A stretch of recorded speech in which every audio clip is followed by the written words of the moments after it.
So now I come back to the Virgin Islands to finish high school, and I live on my own. Telling you. So now I live on my own. Telling you. Meaning I live across the street from high school, right? This is on the 4th Street, in between ghettos and high school. Yeah. And now I have bill to pay. No, you're just staying there. You got okay. No, I got help with the bills too. Yeah, okay. So now I come back to the Virgin Islands. I live on my own, and I have to pay bills, and I have to get this diploma, and I trying to fulfill music. Yeah. You know what I mean? It was a lot of pressure. Yeah. It's like, and that's where I get the name Pressure from. Just need a big bag, I'ma get it so fast, I'm so fast. And when I get that money, I'ma make that last. Caribbean currency, we make that money last. We make it last. I just need a big bag, I'ma get it fast, get it fast. I just need a big bag, I just need a big bag. Welcome to another episode of the Caribbean Currency. I'm here with my co-host Kyle, and today we have a special guest, international reggae superstar, U.S. Virgin Islands, the face of the U.S. Virgin Islands, ambassador, officially, unofficially, forever. Oh. You know what I mean? One of the biggest to ever do it. God give me flowers right now. Yes, sir. The one and only Pressure Busspipe.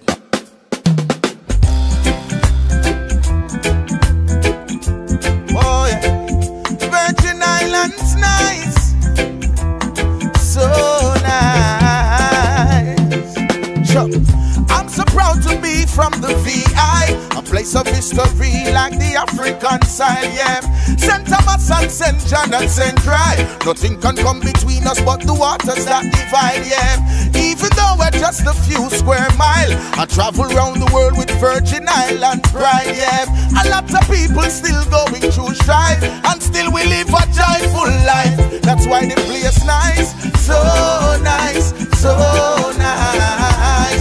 Sweet, sweet St. Thomas, nice, so nice, so nice. St. Cry full of pure vibes, so nice, so nice. St. John a real paradise, so nice, so nice. We got so much to lose, yet so much to prove. Hey. Virgin Island teachers never raise no fool. Mama send me school. Hey, when it's difficult, we still a push through. No matter what the blessings of we continue.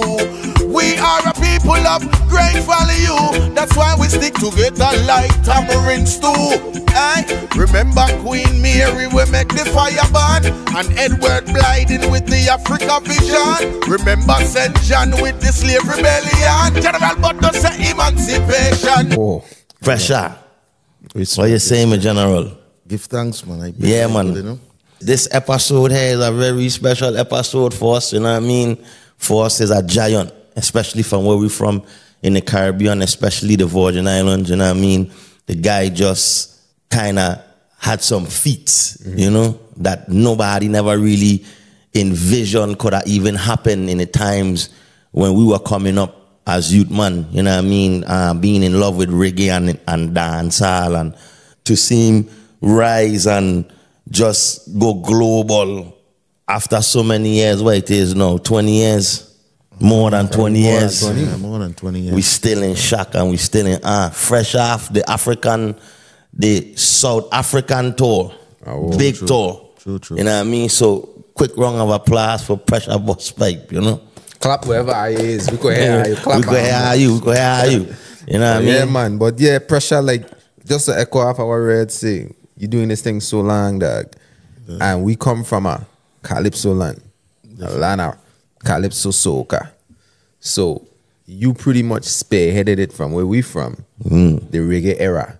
Because people, we would chant, and people would get together in their little smaller groups and chant and do whatever, but really and true, they were reggae Calypso land. Yeah. So like to put out on your back and just really carry reggae in the VA, and I speaking specifically from the VA, and taking it from and making reggae like a norm now in the Virgin Islands, where people getting booked for reggae acts getting booked in the VA, local reggae acts getting booked in the VA, and outside of the VA. I just see Rima, you know Rima? Of course. I love Rima. And I just see that she getting booked in California. Yeah. You know what I mean? For a reggae concert over there. So that's large, bro. And I really, like, just to echo what Redman said, just want to give you your flowers, my boy. Appreciate and tell that. you More we're proud of blessings. you, my boy. Give thanks. Real talk. Yeah. Well, you know, we're going to start from the genesis because, like Kyle say, we come from a Calypso land, and all the times, of course, you know, Calypso kind of had dominated our consciousness, you know what I mean? So when for you did reggae or even that culture coming out of Jamaica kind of like impacted you and influenced you to start to, you know, move in that direction? Well, I could remember, I think I was about 9 or 10 years old. My older cousin, Akila, had come home with a Golden Touch cassette. A cassette, that's how far back it is, a cassette. Yeah. So you know what a cassette is? Ancient times was it? Of course I know what cassette. That's a long Yeah, time it was ago. a Golden Touch cassette from Shabba Ranks. You know what I mean? I ain't gonna lie to you. I hear reggae music before. I mean, it wasn't as big as the Daddy Friday them we were listening to. Right. You know, but you know, I had know who Super Cat was. I had know who the Lieutenant Stitchy and you know, them that were chanting in Ninja Man them and them Cutty thing, Ranks but, and them, man. you know, I never see an album or a thing until I actually see the Golden Touch from Shabba Ranks, which Lord of His mercy, me have the golden touch. Feel love you so much, and when me give you it like a volcano, you erupt. Me have the golden touch. Feel love you so much, and when you get it like a mandas, you kick up me putter and run your shoulder, and then me hug you up. Me hug you up, and then me don't stop kiss you up. And so me kiss you up, and tease me, and tease you up. my cousin Akila had bring that cassette home, you Right. know, and it so happened that I started to listen. I listening to the music because she listening to it and she loving it, you know. And at the time, she would she used to do her little thing too, not so Right. you know, but she used to like it so much that sometimes she used to be making up her own own thing then. lyrics, them and thing. Yeah. And it just so happened that Shabba Ranks was set to come to the island like months after. Yeah. You know, as I guess he was on tour and he came to St. Thomas, and it was couple factors involved. At the time, my father was driving a limousine for Shabba. For Shabba. And that in itself, like getting to see the person who I've been listening to Right. and these cassettes for a couple months now, and getting to see him in my father limousine, you know what I mean? So that was like a big thing for me, you know. So of course I bragging to my friends them, and you know, some of my friends them don't even know who is Shabba Ranks, Right. you know, because it's basically new to them. And of course, you know, in the VI at the time it was like, you know, Imagi or 17 plus or Jam Band. So anything outside that day was like ain't normal, you know. Yeah. You know what I mean? And watching Shabba Ranks perform on the stage. Yeah. I think, I was about 9 or 10 years old, and that performance did something for me. Yeah. Like I could remember me in the crowd with my cousin, and you know, because I didn't went to the show with my father, but my Right. father was working at the Right. show, being that he was the limo driver. And so I was basically like in front the stage with my cousin at the time, and it is like my mouth will open up wide. Yeah. Just is like I wasn't singing along Right. to none of the songs, and that I had it was more like, wow, Shock and I awe. can't believe like I actually hear watching Shabba, and Shabba Ranks were mashing up the place. Yeah. You know, and from a little youth, watching Shabba on stage, it was that moment I was watching Shabba on stage, and I was like, man, I want to be like that one day. Yeah. You know? My dream started from that night. Yeah. Wow. Watching Shabba Ranks perform, I would never forget, like, I was like in awe, like my mouth open up wide, watching Shabba perform, and you know, he whining and talking to the girl, and you know what I mean? At the time, it was gun mouth pants. Yeah. You know, you get big baggy pants, but you know, Yeah. gun the bottom. Yeah. So Yeah. that was like the style when I was in elementary too, you know. And it was like, yeah, that was my first idol. Like, I want to be on stage doing that, what he doing. I want to be performing in front of thousands of people doing that, you know? So that was the beginning for me, where that dream came alive. And to put in perspective, especially like in the 90s, ain't had no internet. So how easy, accessible it is to get music out of Jamaica now. It was even harder. Like somebody had to like go away, come back with some albums or some tapes. So for it to find you like that, and then get that inspiration, it's almost like the start of my line. Because growing up, you are destined to be something else. You know what I mean? You play in a band, you play instrument, you play steel pan. Tell us about that time they like, you know, playing instruments, where that influence come from, because there's a musical background there still too, other than the inspiration from Shabba. Oh, most definitely. That time I was in elementary too, so, you know, I wasn't sure if I wanted to be a singer either. Right. I just know that I wanted that kind of recognition. I wanted people to, I want to be loved like how Shabba Ranks is loved. You know, in that format. But I was still walking in my father's shoe step. Like, you know, ain't nothing, nobody could have tell me I wasn't going to be a drummer. You know, at that age, it's like, of course, I love the music. I love to sing other people's music. And I was well-rounded. It wasn't just the calypso or the reggae. You know, in my household, it's so crazy. Like, I ain't grew up listening to soca in my house. Right. I ain't grew up listening to reggae in my house neither. Right. It was salsa music, R&B music, soul music. Tito. You know, like, the soca music were like, okay, when we go to the calypso tent them with my father, or, you know, we go to work with him, or for me, reggae music, or when I come outside in the ghetto and I go on the turf and I hearing the bigger man them playing the reggae music, and, you know, it was just that kind of influence for me. But, you know, my father was my hero at the time. So when it comes to drumming, it's like, nobody couldn't tell me I wasn't going to be a drummer.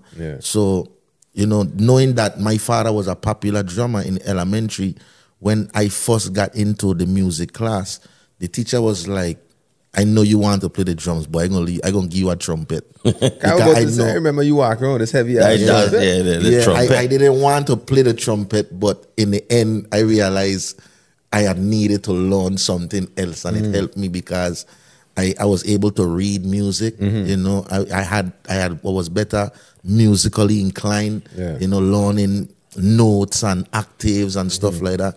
So I see in the end where it was needed for me. You know, because my father, he didn't know how to read music. He was just a naturally hear it. He could play by ear, play the drums, whatever. He could play any song on one Congo drum, just playing and putting the elbow on it. So my father had a special talent with him that, you know, he was just one of the greatest drummers come out of the VI. And I wanted to follow in that footsteps. So from elementary, you know, I started to get into, even besides the trumpet, I joined the Rising Stars Youth Steel Orchestra. I learned to play the tenor pan from the age of 9, 10 years old. You know, I also wanted to play baseball. So it was like, you know, my mother and father had me fully in activities. I was in Little League.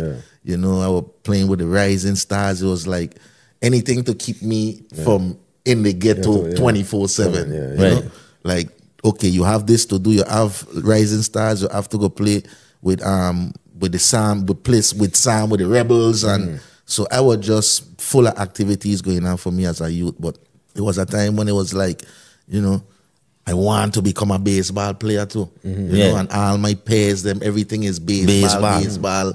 You know, and my peers used to tell me like, yeah, you good enough, but you better at music. You should stick to music.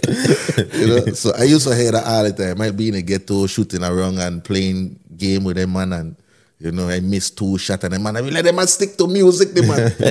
You know, so after a while, I get tired of that. You know, I like, man, sure. Well, as a fellow drummer, it's like a third. So only there's a third episode he mentioning drums. Nobody never see this man with a drumstick other than the people I used to play drum in church. In church. So, in elementary. Let me tell you my story. Yeah, let me hear I share it with him, but he's a hater. No, he share it with the wall. And it's similar. But no pressure here. Tell Pressure the story. Tell Pressure the story. Yeah. So them man give me a trumpet to play in elementary. And I suck. I wasn't good at it at all. Pass. But yeah, I wasn't good. So every time we had a snare drum, but we had no drummer. So every time my band teacher would leave the room, I would go run and pick up the drumsticks and start ponging on them, right? Just like how Brung used to pong on them. I ain't know I couldn't read nothing. I just making noise. Not knowing my music teacher right outside, he could hear it. So one day he come back and say, I'm like, hey, who you was ponging on them drums? And everybody was like, damn, them a rat at me. So he said, pack up your trumpet. So I figured, whenever them tell you pack up your trumpet, they kick me out of class. So them like, pack up your trumpet. So I'm like, damn, I'm about to get kicked out of class. My mother gonna come for me and I gonna get beat. So I was leaving. He like, where you going? You just throw me out of class. Me throw you out of class. Get behind the drums. That is your new instrument. One of the best days of my life, my boy. I tell you, I was standing up there with so much pride, holding them drumsticks. And the man them in the class that were hating had a face like this dude right now. I'm so glad I didn't walk out. The man had a face like, Tyler relived this moment so much. I feel like he wish he was still a drummer. Yeah, but I'm glad I didn't walk out. See, the thing is, I was drumming from there. I went to church. My mother went heavy in the church and she forced me to play in the church. So, of course, he wouldn't see me playing drums. Because he's a heathen. He didn't go to church. So I was in the church playing the drums, you check. But then after that, life started life, and then I just stopped playing. And we happy for that. You know what I mean? I'm glad you find a different part that work out for you. Because the drums wasn't gonna work out at all. He's a hater, boy. But before we go forward up the line, you mentioned your father, and like a lot of youth today that ain't come up in the 90s and the early 2000s, they seeing you as a giant, A lot of youth born and raised to Pressure music. But the thing about it is that your father was a giant as well. So before we even fast forward, I'd love for you to touch on the influence your father had on the Virgin Islands and even drummers worldwide, because they had famous drummers that recognize him. You know what I mean? And that's a big deal coming from such a small place that we come from. You know what I mean? And he was a giant in our community, like iconic figure. You know what I mean? So I like, just from your perspective as his son. Yeah, like I say, like my father, I wanted to be like him, because everywhere I go, people would tell me like the man, if it weren't for your father, I wouldn't be a musician today, Right. And I would hear it everywhere I go, to the point that I would, like, if I go out to listen to jam band, and so I used to like how the drummer used to go on for jam band, and he going on bad, and I would be like, yeah, I want to drum like him, because my father was more an old school, yes, but where music was going, my father wasn't really open to it. Right. You know what I mean? Yeah. Like the rhythm box and everything. My father hated that. He was like, okay, they're taking away my work. Yeah. Right. Like, okay, like I grew up carrying the band. I'd have played this instrument, I'd have played these drums, I'd have played the congos. It's like when all the instruments start playing, I's the man carrying the band. People still dancing.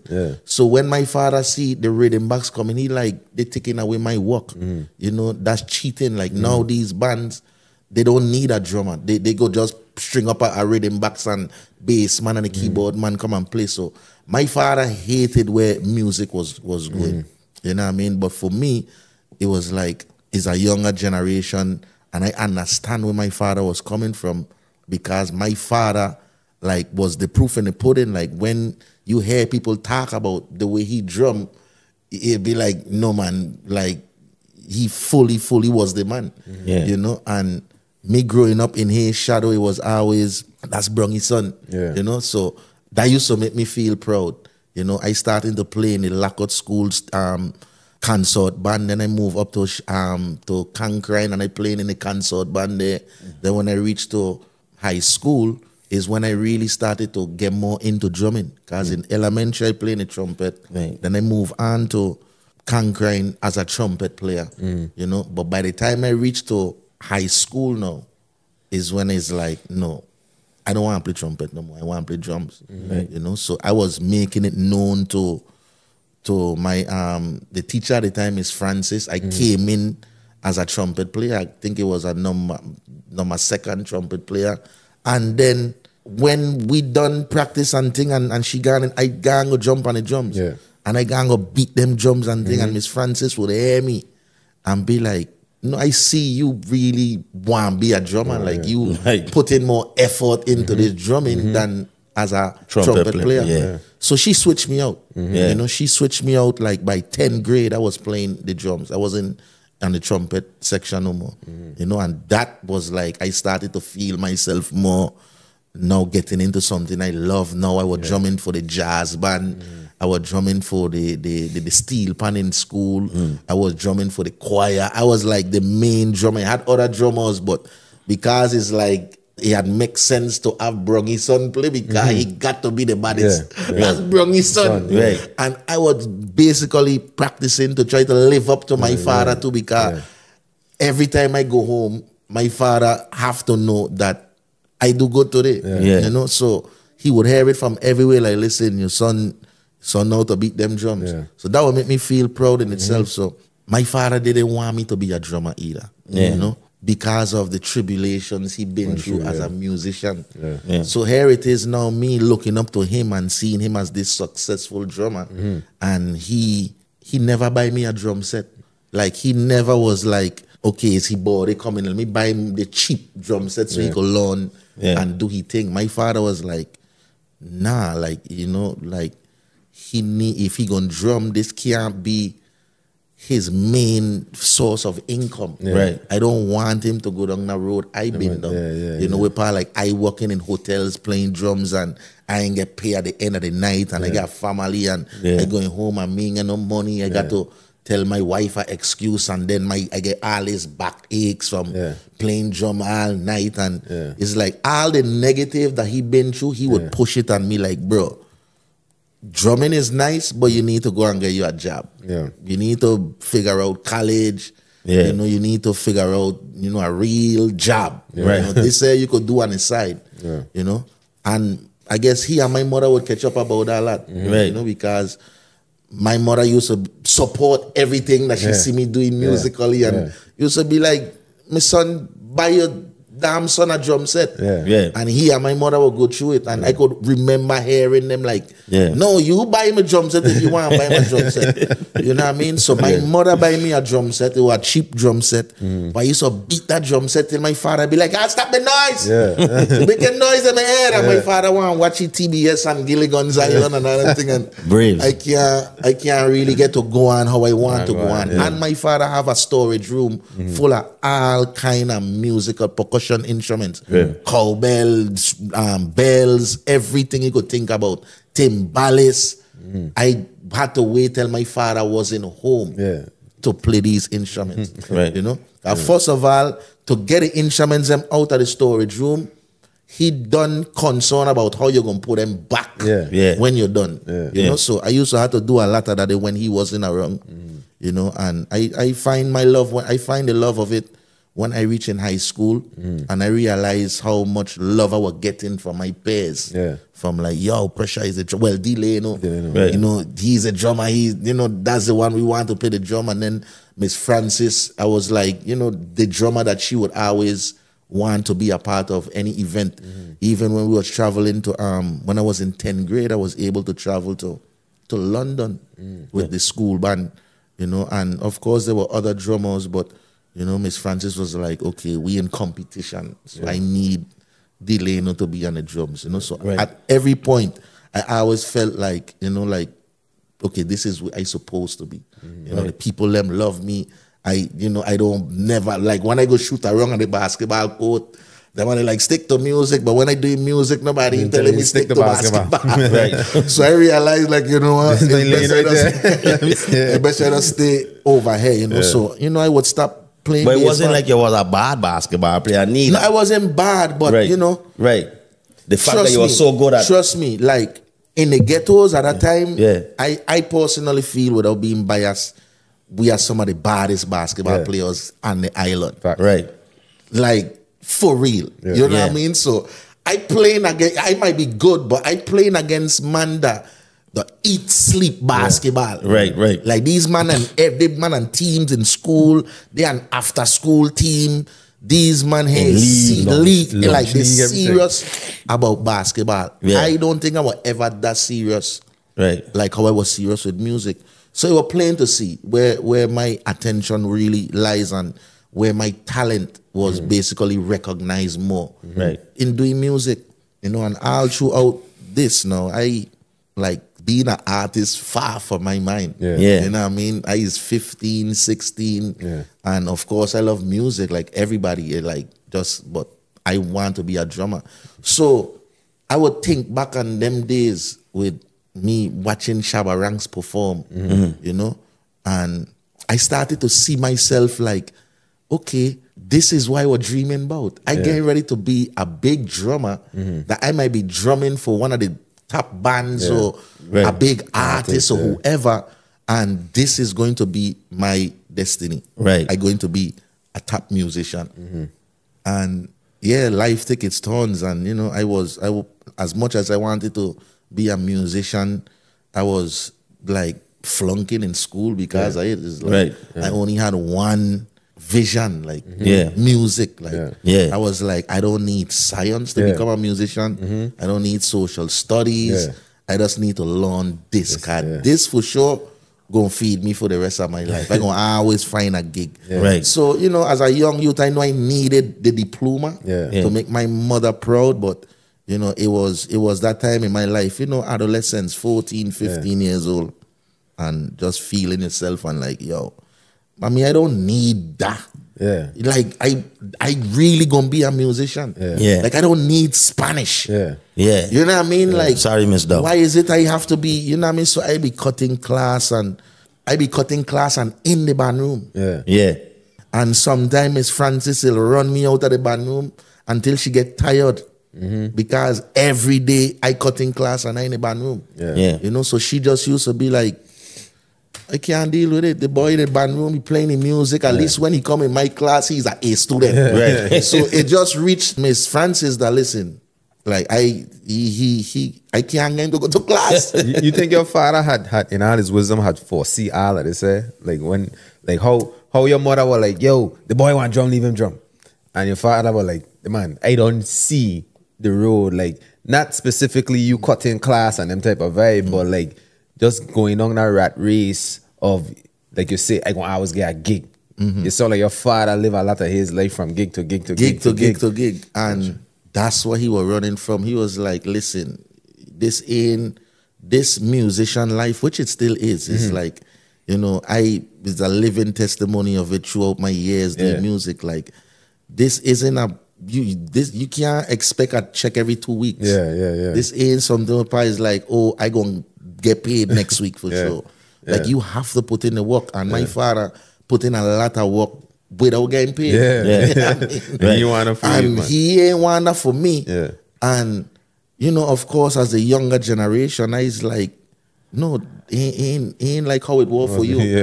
Different for me. Different thing for me now. You know what I mean? I understand what you're saying, but it don't feel the same. It feel like, you know, like something working for me, and I love it. I want to work towards it. You know, so me and my father would have it out too. You know, at the time too, I was 15, 16. I seeking Rastafari, smoking ganja, and my father ain't in that. You know what I mean? Because my father now, he really don't see Rastafari as progressive people. You know, he just see we as smoking ganja, we on the tough, we ain't doing nothing with our life. We don't have a great job in society. And so ain't just your father, that generation. That generation. A lot of men share them same beliefs, share them same views on Rastafari so like, in our community. It's so you have a uniqueness to you where you know you speak about being in rising stars and sports, and your parents try and keep you not being in the ghetto 24/7. But if anybody know you, the ghetto is pressure. Oh, definitely. And pressure is the ghetto. Definitely. And the ghetto and not even just the ghetto you're from, just the ghetto life. Definitely. You know what I mean? You have a strong influence on you from your family being in there, your uncle them and stuff like that. Like, how that they balance out? You know what I mean? Because that's a hard balance between Broggy and the ghetto. I want to tell you the honest truth. Like, I was well looked after. Yeah. You know? Because of who my father was too. Yeah. And my mother also.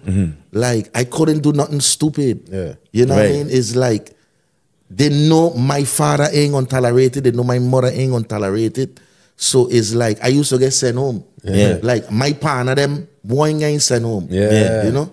But they used to be like, nah, delay, no, you can't be here. You go home. Yeah. You know?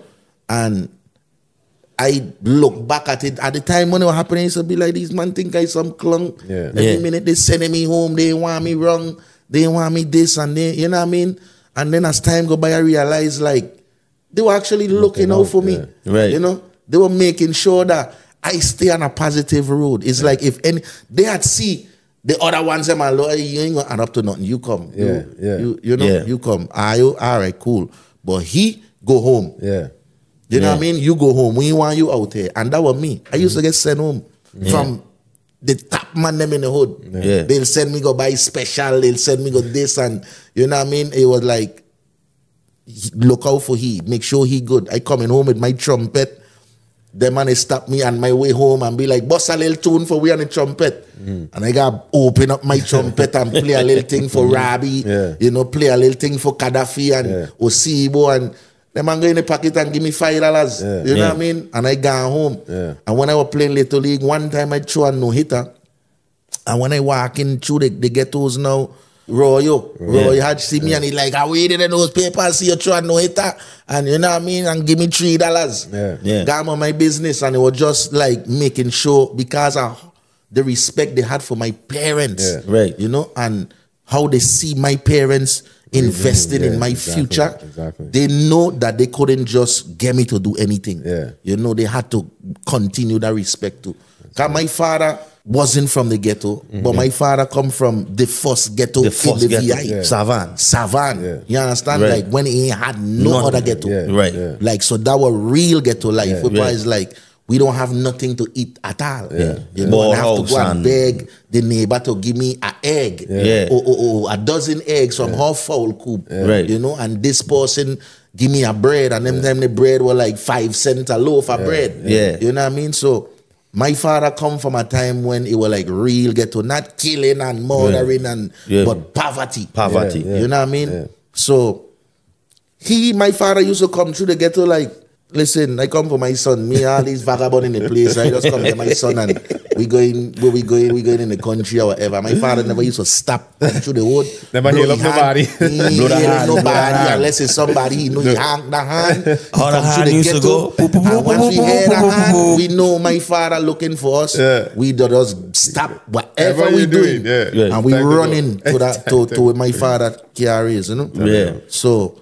that kind of respect I had in the community where it's like I was never involved in no robbery. Yeah. You know. You know, we thief couple things from Pueblo. You know what I mean? I got a story. We thief couple things from Pueblo. Here we go. The man is thief, you know. Hey, But Hey, remember the man is following thief. company. The man is thief. at a time we were doing with his grandmother building tree. Me, you, and Weasel, right? And she just sent us to the store to buy some baking powder or something to make tart. And we went in. This man, I had to be like 8, and if I was 8, like you were like 11. And we got in, right?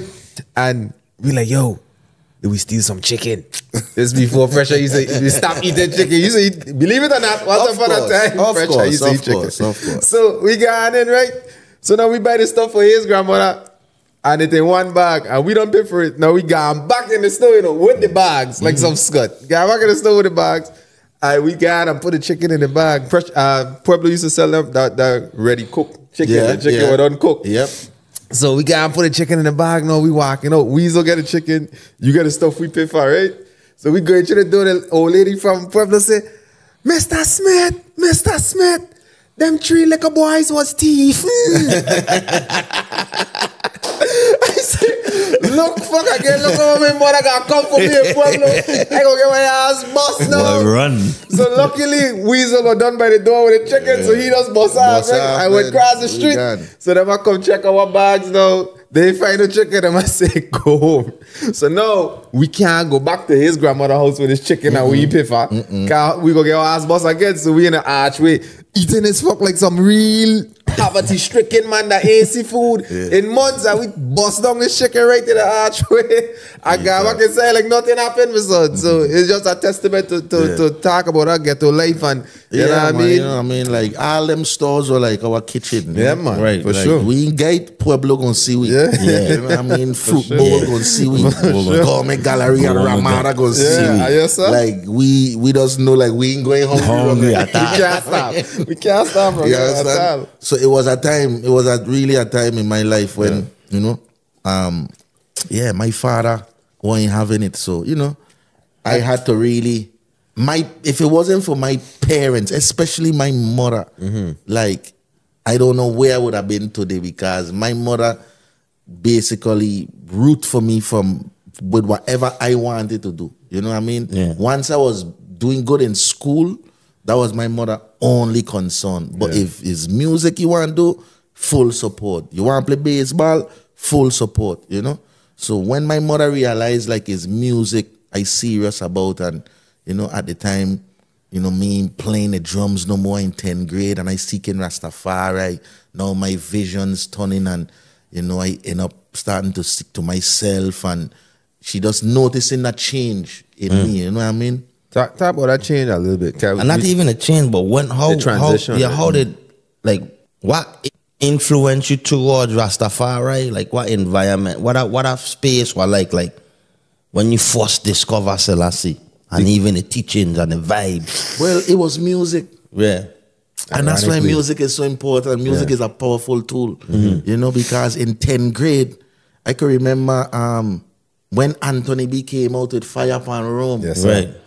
That song in itself, I remember when that song come out, you ain't even had to be a Rasta man. You had to want to stop eating chicken. They were like, the thing to be is a Rasta man. Like, right. So we in 10th grade and thing, we were done like burning out chicken, and it was cool to just be like, we don't eat that. You understand? I, at least in the circle I had surround myself with. Right. And my cousins, older cousins, Damali, Damina, you know, they were into the Rastafari, and they were into like the Nyabingi Ada, you know. So when I go to housing now, when I go visit Damali, you know, Damali King at the time, a senior, and they in high school too. They in like 11, 12 grade, I in 9, 10 grade. Yeah. But it's like the presence they have with Rastafari from in school, and even after school, is like I used to look up to them in how they used to carry themselves. And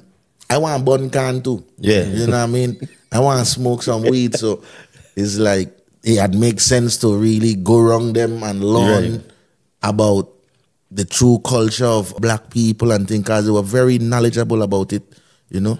And then just me getting to smoke some weed at the same time, you know, it worked out for me. You know what I mean? So in the midst of it, you know, I would be around them and they'll be talking about Haile Selassie. We'd be reading books together, you know, and then it translated from then into school. I became a part of the Rastafari Youth Council in high school, where all the Rastas that were seriously seeking Rastafari, we used to gather every week, at least once or twice a week, after school or during school, whether it be lunchtime and things. We used to hold our little meetings and talk about events we want to do. And then on the weekends, we would link up and we would go like Linquist Beach and just dub a pot. And everybody just chant some Ises and even some songs we might have that we just start singing them, and you know, so just holding a irate amounts ourselves, you know, as youths. And mine, you know, we in 10th grade, 11th grade, and we doing this stuff. And at the time, I wasn't really going to the elder camp, like the elder tabernacle and stuff. I would only keep my vibes with the youth, them in school and after school, whoever it is I link up with, it would be like, you know, it always be that good vibes. But I started to take into the music more. You know, the music started to play a major part in my life, because, you know, from the Anthony B. Fire Upon Rome, you know, and then I listening to Capleton, I Testament, and it was like a force. Around that time, Buju it was a force. Right? Then you have the Buju Till Shiloh came out. It was like, if music didn't have meaning, we wasn't playing it. I don't care if it was if you want Rasta, Yeah. you know, because of course you had the Bounty Killer and the Beanie Man them and everybody that was big artists at the time, you know, and their music, of course, we loving it too, is ghetto people music. Yeah. Right. But the Buju Tail Shiloh and you know, the I Testament from Capleton, the Fire Upon Rome from Anthony B. For me, them songs they like were really helping me to find who I is, you know, as a black man too. And that was important for me. I don't know what else was more important to me at the time than to find who I truly was and what I'm actually here for and what it is I'm supposed to do. I really was focused on that in the age of 15 and 16. Like, I had to separate myself from the friends that I was with every day and just, you know, be amongst myself, read a lot. And I get so serious with me, I stopped dapsing for a while, you know what I mean? Right. Like, I wasn't shaking no hand, you know, I had really get extreme. What was the reason behind not dapsing and not shaking? At the time too, and it's biblical, you know. Even in the Bible, it speak about striking your hand with somebody else, making a deal. Right. You know what I mean? Right. It's like when you shake somebody's hand, you're making a deal for whatever kind of deal. Right. You understand? And, you know, for Rastas, it was more like, you know, ain't no deal is what it is. And the article is where we be like article. And then, you know, more energy, you know, people hands are dirty. Yeah. Right. You know, people do all kind of stuff with their hands. You know, even if you wash your hand 10,000 times, you still have bloody hands. You know what I mean? Right. And even so, a man might not wash his hand. Yeah. Right. His hands dirty, he ain't wash his hand, he come out the bathroom. Yeah. Right. Just so many different, you know, things why man was like, it's better to just be article. You don't have to touch a man and a man not touch everything and then touch your hand, you know? So many reasons why. And then I realized like I was losing friends too. You know, I was through the journey. Yeah, I was losing friends because I wasn't shaking hands. Right. You know? And of course it was like me care who's supposed to be around gonna be around. Right. You know, but I realized like I was disconnecting myself from my community and the people them that was supporting me from the beginning. And here it is now, I is a Rasta and I think I better than everybody. I'm more holy and I can't even shake my uncle hand. I don't want to shake my cousin him. And you know what I mean? Yeah. It become like, no, work on that. Yeah, you know what I mean? Like, tone it down. Like, you know what I mean? You don't want to carry so the grocery bag that have the pack of chicken in it. You know what I mean? Yeah, so for me it was like, you need to. And then my cousin King at the time, he had traveled to Africa before me, and he had went to Malawi and South Africa and thing from when I was young. Yeah. And when he came, before he went, he was in dapsing and talking, no daps. Yeah. And when he came back, he shake my hand. Yeah. And I wasn't expecting it because I didn't even put out my hand. Yeah. Because I know as long as I know him, he don't shake hand. You know, and he put out his hand to shake, and I was like, what the fuck we doing? You know what I mean? Yeah. And it feel different, and automatically I asked him, I like, what changed? He said, my boy, I went to Africa. Yeah. And everybody does shake hand in Africa. And if you don't shake somebody hand, it's a disrespect, it's an insult. Yeah. You know? So I was like, thank you, because I was going through that. You know what I mean? I gonna start shaking hand again, you know, confidently. Yeah. You know, so I went through them phases as Rasta too. And this is separate from the music. Right. You know, me finding myself as a Rasta, I brought it to the music. You know, of course, with my inspirations into the music that I've been hearing from the Anthony B and the Capleton. And then soon after, when I think it was the summer of 10th grade, going into 11th grade, I started to hear about Sizzler. You know what I mean? That was it. Yeah, I started to hear about Sizzler, hearing the music, and it was nothing like what I heard before. It was like the way he was putting his message together in music.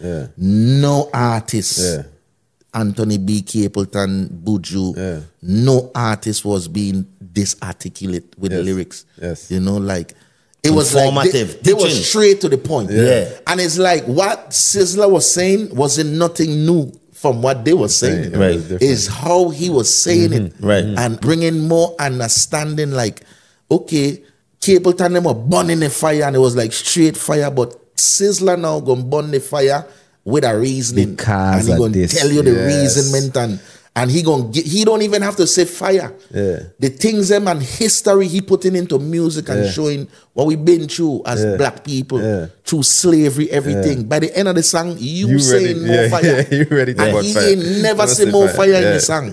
But because of the education he putting into the music is what make me say, you know what? No man, this is something I really interested in.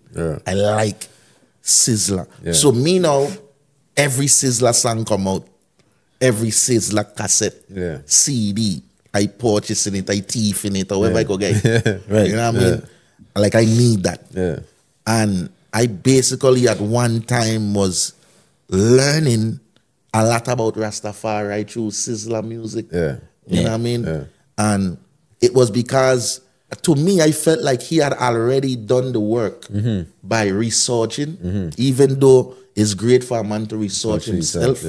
I have done a lot of research on my own, you know, but his research had made me feel comfortable that, you know, like, okay, my brother did the research. Like you go to school and there's a teacher who went to school, learned all this knowledge, and now they come to teach you. You check. That's how I had look at Sizzler, like my teacher. So what he was saying was, and the way it makes sense to me is how my life started to transform from just being a Rasta man to now a musician, you know. So in my early days, you know, wanting to be an artist and stuff like in, you know, in that going in 10, 11 grade, you know, everybody would be like, yo, Pressure song like Sizzler, song like Sizzler. Cause this is my biggest influence in music, you know. And I was failing in school. Like I tell you, and my mother was like, at the time too, I was failing in school, seeking Rastafari, but yet still is like, you can't this no ghetto man. That's what I'm going to ask you. Is like, how it you can't this no ghetto man and Pressure ain't there. You understand? It's like, me know what happened. I don't know how the fight start. But I always in the office when the principal come. You know, the fight ain't had nothing to do with me. But all because I see ghetto man in a fight. I gonna jump in, I gonna throw a hand somehow me understand. I get in fight with my friend them. Because they in fight with ghetto man. And me and them were just talking good yesterday and just because they in a fight with a man I grew with. It's like it was like no listen. It wasn't having it, you know what I mean? So you had so much thing to balance, right? Your grandmother is a Jehovah's Witness. Your father is an old school VI man. You know what I mean? He following his tradition. You're seeking Rasta, which is a peaceful thing. And then you're still a ghetto youth.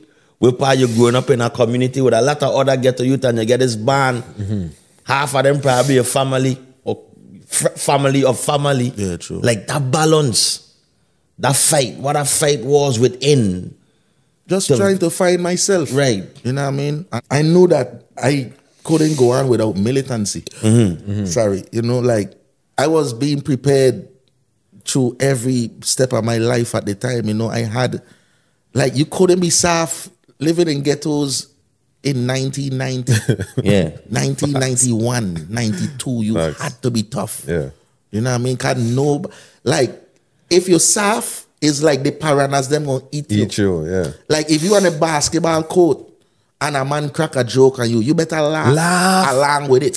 Right. Don't ever show that you upset. That's it. Because everybody on the bleachers now gonna turn to you and eat you alive, man. They want to see you ball. They want to see you cry have and to go home. Right. And then the next day you come back out, you gain more. You get more, yeah, because you're soft. And we're going to make sure you get tough. Right. You know what I mean?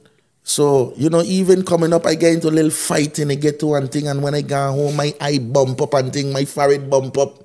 And my mother is like, okay, so you hit him back or you what? She's a ghetto youth, you know really, what I mean? She's like, okay, you and he were fighting the other day, you throw him down in the dirt, he mess up his hair, you throw sand in his hair, he had a lot of grease in his hair, you neck hold him down to the ground, and you win, but now today he come and he hit your cuff and bump up your head. Yeah. So what you want me to do? Exactly. You know what I mean? You walk it out. Exactly. You She check- come up in that environment. Yeah, this is what my mother telling me. Like, what you want me to go over to his mother and tell his mother that you Right.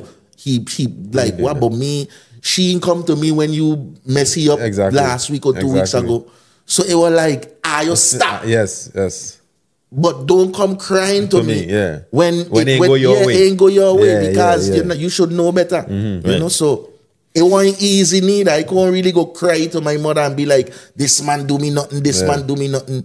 It was like, okay, so what you do back? Yeah. What you do to them? Yeah. Right. You know? So I had to be tough. I had to be tough. And a lot of things I was going through in the ghetto with trying to be tough.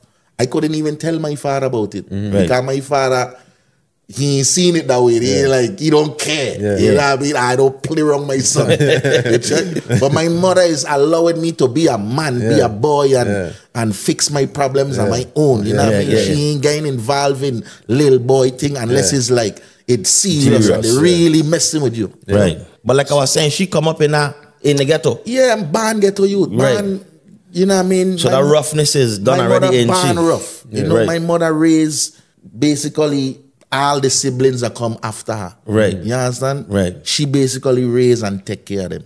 Right. You know what I mean? And in a rough time too. Yeah. Yeah. You know? Yeah. So for me now, when it was like, okay, I in high school and my mother is like, listen, you want to live with your uncle in Georgia? So I like automatically yeah.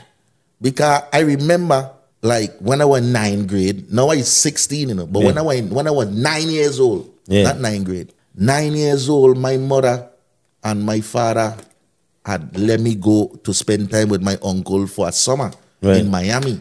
And it was the best summer of my life. Right. You know what I mean? Like my uncle, we went every place. I do everything. We had a good time. I was a child and I enjoyed my childhood that summer. Yeah. So now I'm 16. My mother asked me, he said, listen, you want to go do high school? You want to spend some time with your uncle and go do high school? And I'm like, yes. But it wasn't going to be the same because now I becoming a man and I giving my mother problems. I ain't listening. I feeling myself. You know, and my mother wants me to leave the island because like I say, I into violence now too. You know, I have this peace of mind with me, but I actually getting into problems that don't concern me. Like people ain't seeing me and just messing with me. Number one, like my family that came before me had that kind of respect that don't mess with Delano. You understand what I'm saying? Like and so I was never looking problems. I wasn't like a problem child.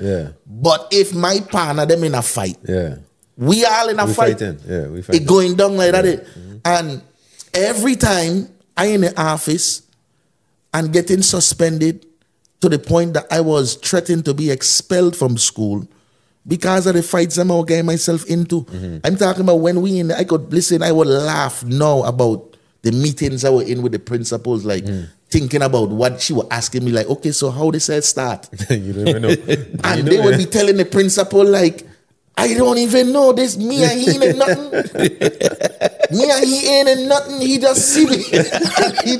I ain't a fight over here. And he just see me and he jumping and he starting. And I in the line like, oh, he hit me first. Because me ain't going, you know what I mean? And it's just that, but, you know, my mother like, listen, you gotta leave, you know? Because at the time man starting to get shot. Ain't cute no more. You're getting beat up on a school fight and thing is like gunshot. You're gonna get man going home for gun, man in school with gun, knife. You know what I mean? After school, man getting shot in school clothes. Bro, so my mother done see like, and I went in the mindset to back down. To cool out, because my mind, you know, learning about Rastafari too, I learning about militancy in the mid-side, you know. Right. So, in that is a violent person, but I learning how to defend myself as a Rasta man too. You understand? Right. So my mother done see like it's either my son gonna end up in jail, he gonna dead, something down here, and I can't have it.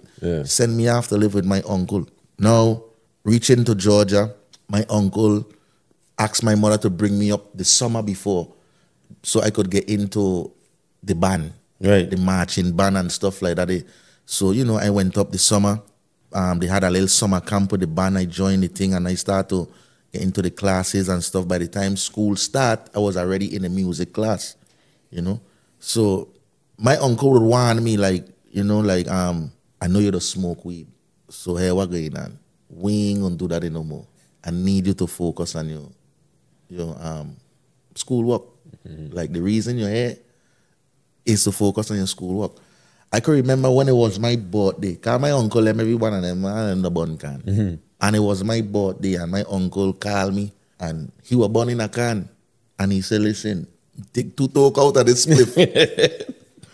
Because this is the last time for the year you're going to smoke anything, period. You understand? I said, all right, cool. We share it together. It was done and that was it. Peer pressure again. So now I in school, I is the only Caribbean person in the whole school. You don't start growing your dreads and things? No, I couldn't grow no dreads in my uncle's house neither. Okay. You know, I couldn't do it in my mother's house neither as long as my father was living there. Yeah, yeah. You know? So, but I would have on my red, gold, and green scarf, my big Africa medallion. Right. Yeah. I still have a picture of my high school picture. Yeah. In Valdosta High. Yeah. With full khaki, red, gold, and green scarf. Yeah. Like A the school picture? No, my school picture, like picture for school. I was like Rasta down with a ballad. But I said, Yeah, how had does no be locks my on my next head, question? no Like, school so, picture. Low hair. in the yearbook, In the yearbook, low haircut. I was serious about Rastafari. So that's what I'm going to ask. So like, on your journey, when you so serious about this, like your father was still like, all Rasta, fuck you talking, you gonna cut your hair still. No, my father was like, if you ever try putting in locks, I gonna cut your head off. Yeah. Not your hair, your whole head. I gonna cut off if you ever come through that door there with any locks on your head. That's how my father And they used was to so threaten. rough because your uncle them get natty. Yes, And them man my natty father out. used to leave me to know, like, We don't need play that. with me. Yeah, you know what I mean? You on your own, you do that. Yeah. But as long as you in my roof, under my roof, I will cut your head off. Right. So that used to play in my mind a lot, of course. You know? Right. So living with my uncle, you know, it was more like, yeah, get your act together. Yeah. You know?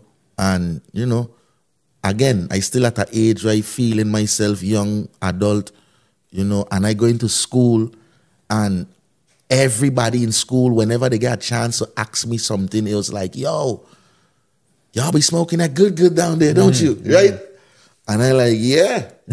You know what I mean? And right now I trying to be cool in school.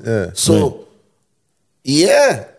You know what I mean? We don't smoke that good. Yeah. You know, and every way is like I been stereotyped as this from the Caribbean, he from Jamaica. You know how many times I had to like, no, I'm from the VI. But to them it's like Jamaica, so they always classifying it with ganja. And you know, we don't have good roads and it's just a lot of coconut trees. And you know, we don't have no stoplights and stuff like we 20, 30 years behind. Right. This In is their how- mind. In their mind. This is how they thinking. So I would always be questioned about, you know, stuff that I considered stupid, but, you know, for conversation's sake, because sometimes it used to be some pretty girl talking to me dumb and fuck, asking me dumb fuck, you know.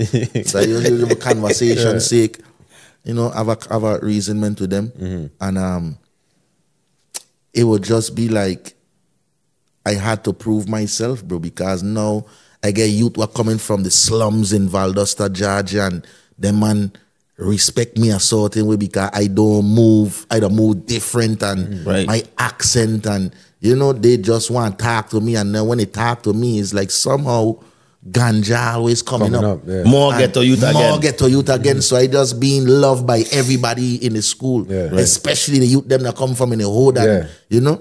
And at some point I feel like, no man, I got bun some guy. I got bun some weed.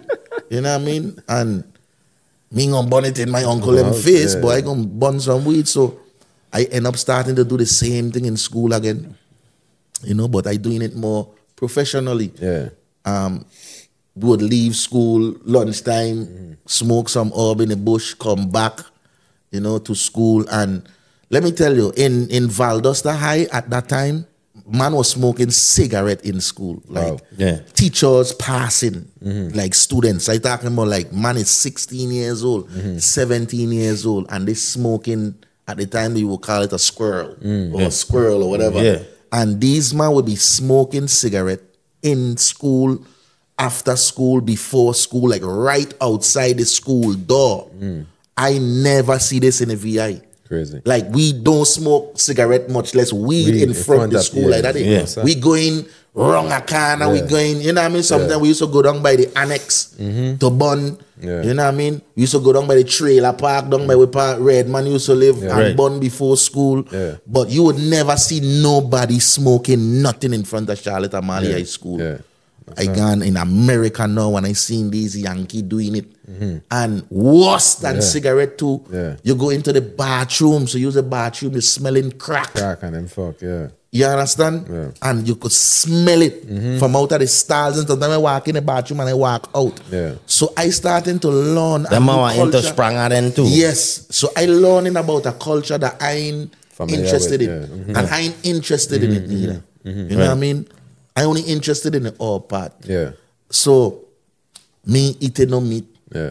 I only eating fish, you know. So a lot of places I go into, I end up eating vegetarian food because they ain't cooking no fish. And the kind of fish they cook is like catfish and tilapia, you know. So I used to survive off of like the salmon in a can. My uncle used to cook that a lot for me, like with his famous white rice and corn and you know, the salmon in a can. I used to eat that a lot. Yeah, but it is like I couldn't find myself to be like how they was. At no time, none of them make me want to smoke a cigarette. And I still hiding this marijuana smoking thing from my uncle. So one time he had a big football game, homecoming football game to like our school against the rival high school.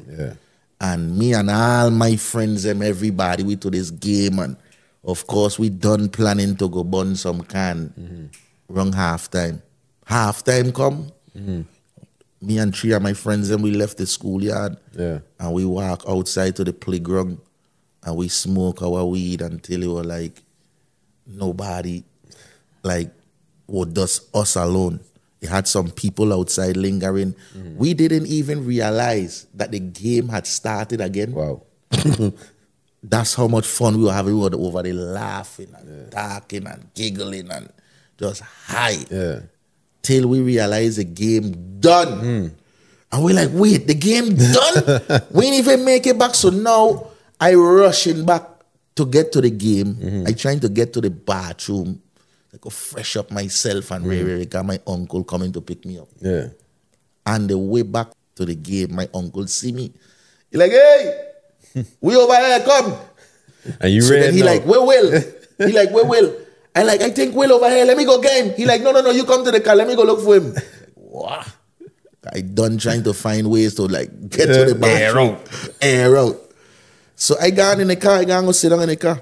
By the time my little cousin in the car, Tamara, and her mother sitting in the front, you know, and as I sit down in the car, it was silent for like 5 seconds. And then her mother turned around and like, wait, you were smoking? Yeah. Like one time I was like, I'm gonna say I wasn't smoking. Exactly. I'm gonna lie and be like I wasn't smoking. Because at the end of the day too, how I seen is like it ain't that serious. To me, it ain't that serious. I was smoking, and you know, and then in my mind too, I thinking like only my uncle I answering to.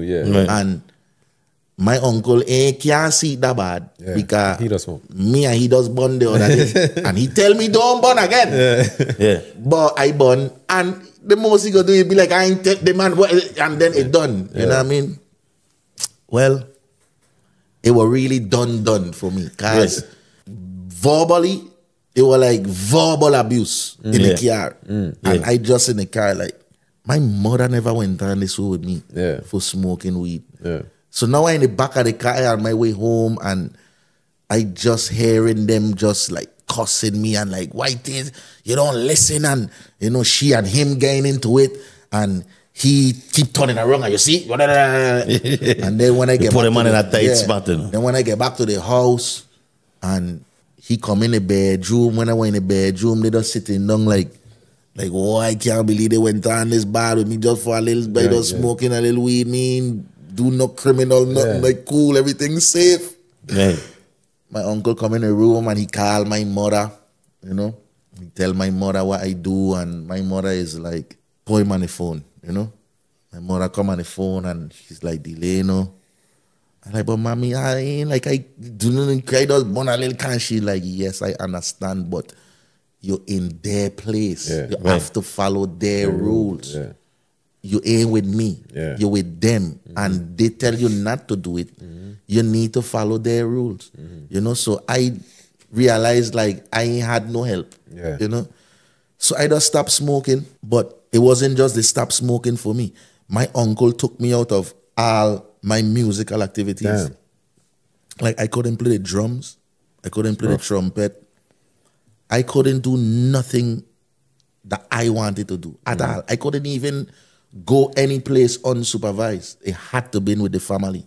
Sometimes I couldn't even come out the house to play basketball by the garage. You'd be like, what you doing out there? No man, you go inside, go read a book or something, man. You know? Oh, the favorite. They were like, things, how I started to look at it is like my uncle probably had to sleep in a dog house because of me. And now I got to pay for you got to pay for it. It's like, I got to pay for it. So I used to, okay, cool. So now I'll be in my bedroom. I done wash the dishes. I done fold up all my clothes, deal with my room, everything. I'll be in my bedroom, lonely, my brother. Like, you know, all I had was a Walkman. You know what I mean? At the time, CD had just started come out too. Yeah, what I'm telling you, just come out. So I got a CD Walkman, which is like a good thing. Like, you know what I mean? Like everybody wants CD Walkman. That's like an iPhone, don't it? Yeah, that's like an iPhone, don't it? You know what I mean? Must have. So I, in my room, I be listening to a lot of Sizzla, a lot of Rasta music, you know, a lot of Joseph Hill, Born in Spare. More Sizzla than anybody, right?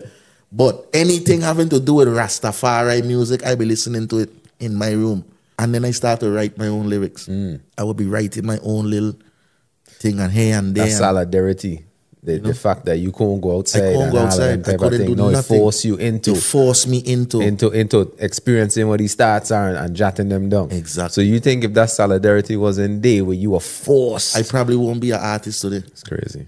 That's crazy. Yeah. So look at that punishment. When you talk about so punishment. this is why I forever just thank my uncle. Tell him. Even in ways that he probably wouldn't understand spiritually. Yeah. You know? Because it took that for me to become who I is. Like telling you. Like I probably would have still been chasing my dreams as a drummer. Yeah. I probably would have been a great drummer, drumming for a nice band or whoever. You'd have been drumming for somebody that doing what it is you wanted to do.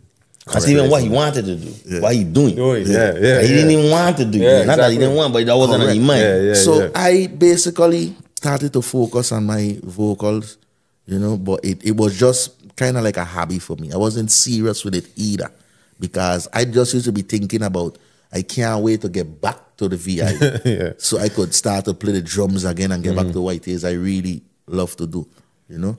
And gone to school. And then man get a big rap contest, like that man be huddling at lunchtime, right? And then man be going back and forth, rapping. I jump in the huddle, guy. I went over there and I jump in the huddle and I start to sing a Sean Paul. Me ain't got no lyrics them time, so I take a song that I know and I know these man don't know. They don't know the song. You understand? And I jump in the huddle and I bust out the Sean Paul. Oh man, no one no bed. And when you feel violate and you axle, and them Yankee going sick, and now they want to hear more from me. I talking about like when I start, it was probably at least 10 people in the huddle. But by the time I done sing, everybody, you see people start coming from all over because of the commotion what was happening right there. People want to come and hear it. And then it's like, this dude from Jamaica, you got a Jamaican guy in our school. We want to hear his accent. We want to hear all of that. You know what I mean? So every one of them coming, And ain't even like you're in like Atlanta or New York in the Babylon, you're in Valdosta. I'm in Valdosta, in the Georgia. deep south. Deep, dirty south. So they definitely ain't even They know experienced nothing about. They hit none of They this. only, like, even if I mention Buju Banton, there's like, oh, we know Buju Banton, we know that thing. You know what I mean? But they really don't know the hardcore of what going on in the reggae industry. Right. So like I say, I do something I know they wasn't going to know nothing about. I sing the Sean Paul, and they went sick. I talk about like the dudes them that were rapping, they were like, bro, we got a studio down in the hood. You should come and work with us, man. Yeah. You should come down there and work with us. So now I like, okay, I don't want to say I can't come because I'm going to look soft, but I really can't come. I back up. Like I can't go no place. You know what I mean? So they would always be like, yo, you should come down to the hood, come check us, man, come work with us. So now every day I in school and we have this little rap contesting and people looking forward to hear me do something. So now I have a responsibility to start to come up with my own shit. I can't be singing Sean Paul thing all the time. I can't be singing nobody lyrics. You know what I mean? These people want to, they're going to soon find out that ain't me with these lyrics. So I get forced, man. I used to go in my bedroom and that's right. I used to, listen, I go home, dog. I totally blacking out the family. Yeah. Like literally I got in my room. I do what I need to do. But when they think I'm in my room depressed and here and they nah. Yeah, I ain't over here billing lyrics. Yeah. I over here writing song and you know. So I now being asked to perform to talent shows in Valdosta. I end up met with this girl, her name is Talet. And she was the only female at the time rapping in Valdosta. And she was hot. She was like, what's her name out of Miami? Trina. Like that was her style. Okay. You know what I mean? So she and me had group up to do a talent show together. Her name is Talent? Her name is Talet. Oh, Talet. Not Talent. Oh, that is it. Talet. Okay. Right? So Talet had her own lyrics. I is the one I had my own lyrics, right? So now I doing talent show in Valdosta and I going to sing a Bounty Killer now. Right? I don't know. I don't have my own lyrics. She have her own lyrics, but I singing Bounty Killer part. And when it's her turn, she dropping with her thing. You know what I mean? And we had performed to this contest that if we win, we would appear at Amateur Night at the Apollo. Okay. You understand? So this in was New York. in Big New York Apollo. City. Yeah. So World famous Apollo. yeah, world famous Apollo. Crazy. All the VI. You ain't even imagine 9 years old, you can't even fathom yourself. No, me 9 years old, I about 16 No, I'm years. saying from 9 Yeah. in the VI. Yeah. No, you talking about the Apollo. Watching Steve Harvey with this, you know what I mean? For years, you know? And now I have a chance to appear at Amateur Night at the Apollo. So we did the contest, did not win the contest. We came in like second place, you know? The promoter of the contest, he came to me and he's like, listen, I'm taking you to New York still. Okay. Like, you ain't win, but I personally feel like you were the best tonight. Yeah. Because the votes was half of the crowd. The crowd, people, everybody. Remember, I ain't from Valdosta. Yeah, exactly. I don't have no nobody crowd. up there. Yeah. But I single-handedly grabbed the attention of everybody. Like when I was up there, the crowd went sick. Yeah. But they went sick naturally. Yeah. Right. But when it was time for their own to they come gonna up, make more noise they for went them. Yeah. crazy. Yeah. The promoter is like, bro, I'm taking you. You and the female talent. So in the year 1999, I appeared at Amateur Night, not Showtime at the Apollo, which Steve Harvey was thinking, right? This is Amateur Night at the Apollo, which is like, it's not really on the national TV, which I thought that this is what, if you win, you're going to do that. Yeah. But it wasn't even that when we win. But long story short, same Apollo, same building, same theater, same event center, everything. I get to meet this. I didn't want to meet this man, but I get to meet this. You want me to say, man? You know, when I reached there, now I realized like it wasn't gonna be on TV. I was done calling home. I done call my mother, everybody in St. Thomas, like, listen, I'm gonna be a Showtime at the Apollo. When I reached New York now, ain't Showtime at the Apollo. It's Amateur Night at the Apollo. Okay, cool. Right? So perform there.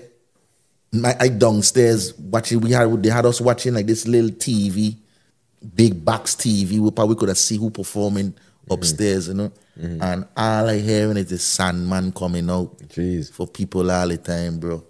Sandman keep coming out. Sandman coming out. For the younger folks that ain't know who the Sandman is, when you're bombing in them amateur night, this is the man that used to come drag you off the stage. When it's garbage. When you're up there and you ain't performing good, and they ain't the feeling Sandman come for you. And, They play like a big siren, they cut your music, and he come and he drag you off the stage. Drag you off the stage, right?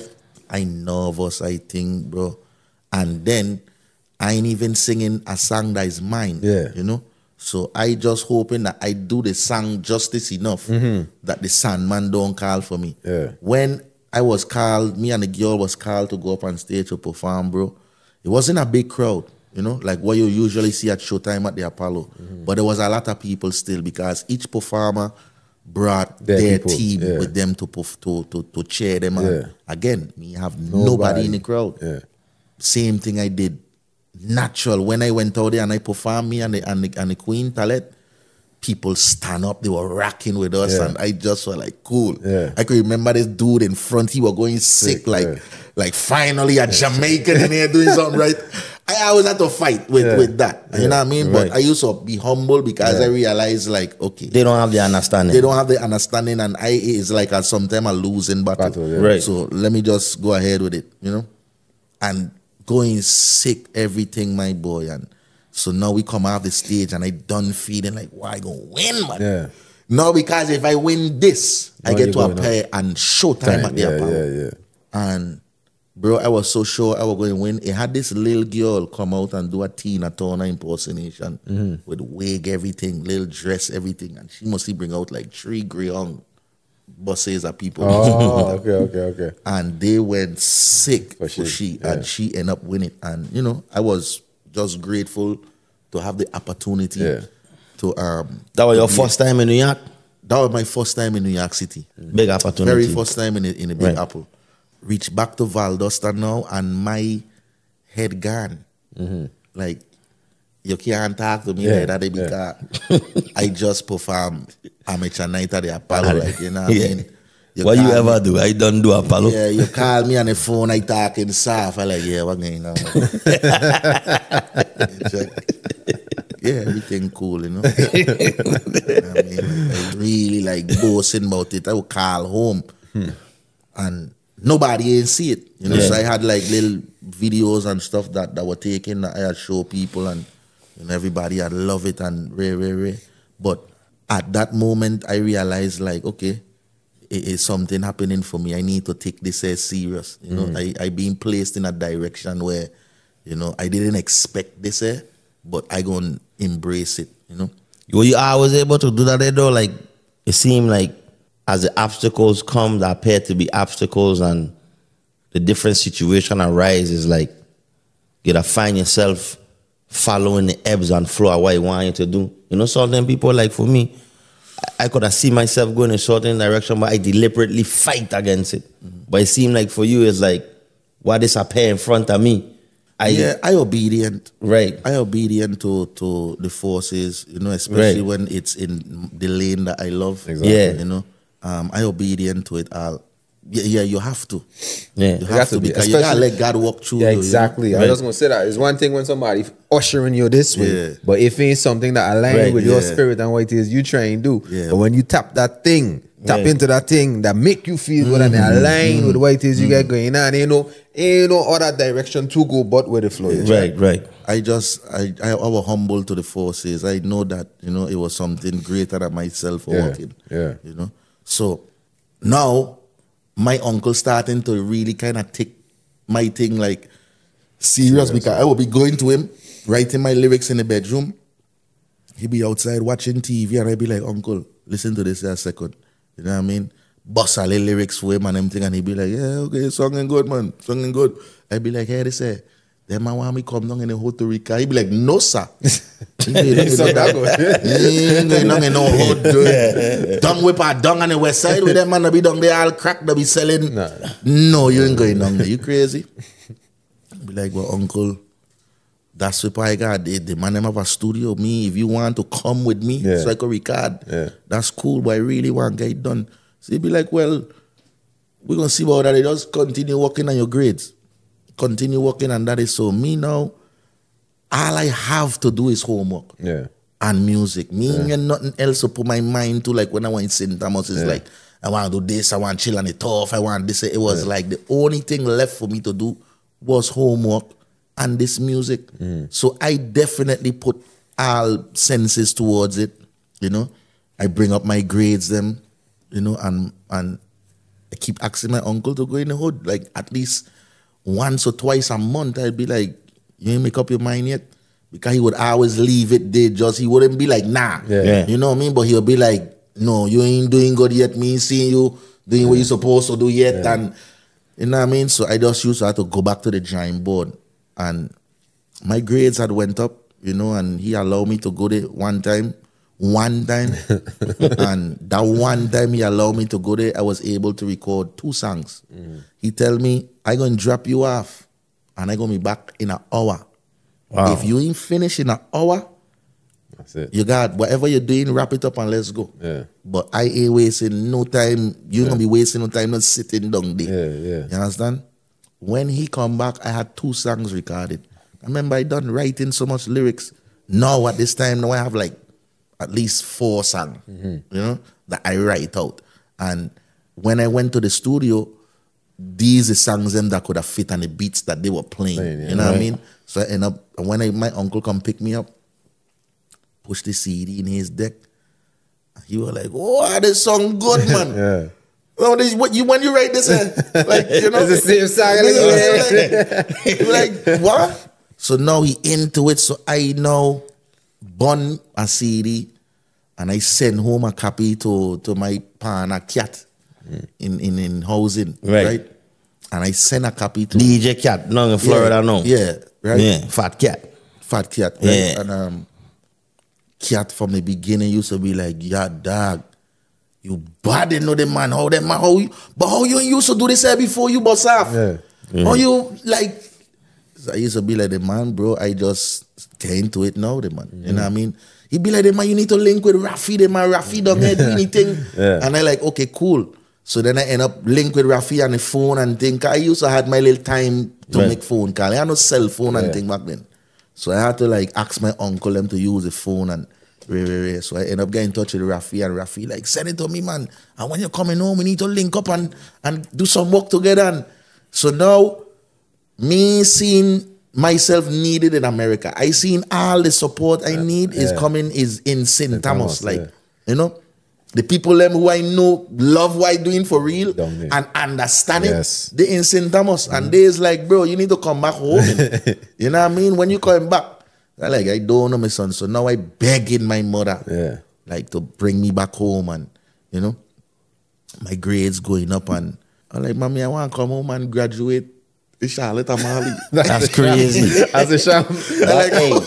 That's so crazy because like when I went high school in Babylon, now I might cry too. Like, hey, listen, man, I want to graduate with my friends. You really gonna leave me to graduate in this school? Me know the Wildcats. Yeah, Valdos are Wildcats. Me, nobody from I want to come home and graduate Charlotte Amali. I pong that in my mother's head. Chicken heart. You know what I mean? And my grades were looking better too. So everything helped me out, you know? Come back home December. I had 6 more months to finish high school. I come back home in the middle of 12th grade, right? Link up with Rafi. Rafi was like 15, 16, one of the youngest youth them chanting at the time. Yeah. And me and Rafi end up do Starfest together. Yeah. Right? Right Cole, right? Right Cole Center. Yeah. This had to been like in Rafi went school with us. Yeah. Rafi middle school, so you were younger. This had to been the year 2000. Me and Rafi did Starfest. Right? After Starfest now, we still in high school, you know. So me and Rafi used to have this chant out, and we used to be chanting out in high school all the time. And then we would be like, these man from Nazareth, like they'll be chanting, or they two man, them man get chanted, but they ain't bad like we. Yeah. So me and Rafi saying we going Nazareth and we going to chant against them man in the school out there, right? Eudora King. That King. is Eudora King. If while I don't know what's Nazareth. You know, the second high school, the other one. The other one. Yeah, the one over there. The one over there, over the hill. So yeah, me and Rafi gone out to Eudora King and we outside and listen, when we in the cafeteria, but we outside the cafeteria, you know. I don't know how these children in the school know about me and Rafi, but when me and Rafi walk in, the auditorium going sick, like they know me and Rafi the chant already. So these little pieces of the puzzle is why it is striking the fire inside of me. Like, what? This I supposed to be doing this? Yeah. You know? So now we get in our mind who we come to chant against these men out there. But all the while, the man them who were the chanters out there, them man they seeking Rastafari. Yeah. And them man them are chanting about Rastafari and this and that. And that was Kimby, Icarus, and Cyrus. Cyrus and Icarus. You know what I mean? Yeah. Them man were out, they done into Rastafari. So we come from Charlotte and Mali thinking about competition, you know, like who these man is. And these man here like our vibe. And we realize like, but wait, we both singing conscious music, man. All of we singing conscious music. So we end up keep the connection. And after school, them man would come from Idoraken and come tongue. At the time I was living, well, let me go back a little bit. Before I came back to the Virgin Islands from high school, my mother and my father had just separated, right? And I had lost my godfather, right? That was living on the avenue outside at the ghetto. Right. And he had a little 1-bedroom house, wooden house, sitting on the avenue. And my mother told me, well, if I gonna come back home, that's where I gonna stay. You understand? Because she moved back to the ghettos and my father went to find a 1-bedroom apartment someplace else. Right. So now this is my mother saying, listen, I know you're into your Rasta thing, you're burning your weed, you're coming back home, you need to have your own place. 'Cause at this time, I done start to show responsibility. You know what I mean? My uncle, them done kind of instill in me a certain set of responsibility, like I have, like teaching me to be a man. You know, I learned that even though my mother was teaching me these things, I was forced to learn these things living with my uncle. You know? So I come back to the Virgin Island kind of more manageable. You know? It was a lot of yes sir, yes ma'am. You know what I mean? So yeah, my mother now, she said, listen, you go over there and you stay. So now I come back to the Virgin Islands to finish high school and I live on my own. Telling you. So now I live on my own. Telling you. Meaning I live across the street from high school, right? This is on the 4th Street, in between ghettos and high school. And now I have bill to pay. No, you just staying there. You got No, I got help with the bills too. Okay. So now I come back to the Virgin Islands. I live on my own. And I have to pay bills. And I have to get this diploma. And I trying to fulfill music. You know what I mean? It was a lot of pressure. Exactly. And that's where I get the name Pressure from. That's where that originated. I should have had a sound effect to ding that one. You see? And it was a lot of pressure. And Kyle looked confused. No. I get it, but I want to show that was a question I was going to ask, you know. I was going to ask if the Pressure name originated from up in Valdosta. Because like when the man say, you get man in Idora Ken chanting, and the man want to see you, they asking for Delano and No, they were asking for Delano. Pressure. No, they were asking for Delano. You know? Okay. So when these men here start to come from country to tongue and we are linking up by my little wood house on the avenue, we became a group. But we became a group, we didn't have no name, nothing, we were just a group. My name was still Delano, right? And one day Rafi come and he's like, man, I had a vision, man. You check? I think we should name ourselves Star Lion Family.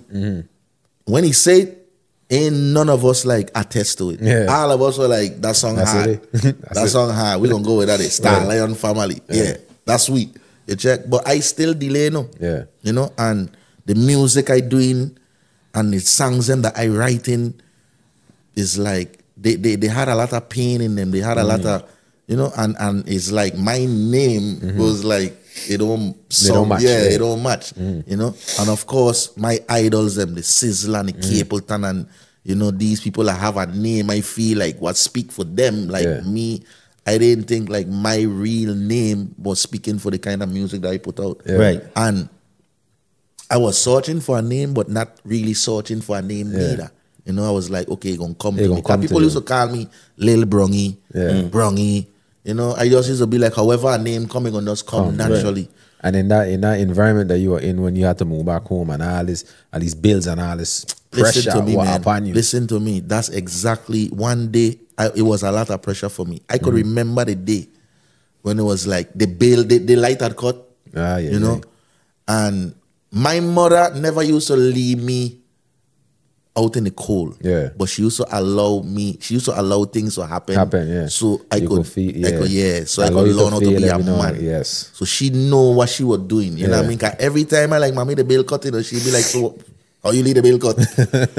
I be like, she'd be like, all right, come for the money and go to Wapa Pay. You know? She'd always help me when in need. You know, but if I don't show I need her, she only concerned about my education. So she would only call me every morning to make sure I get up for school.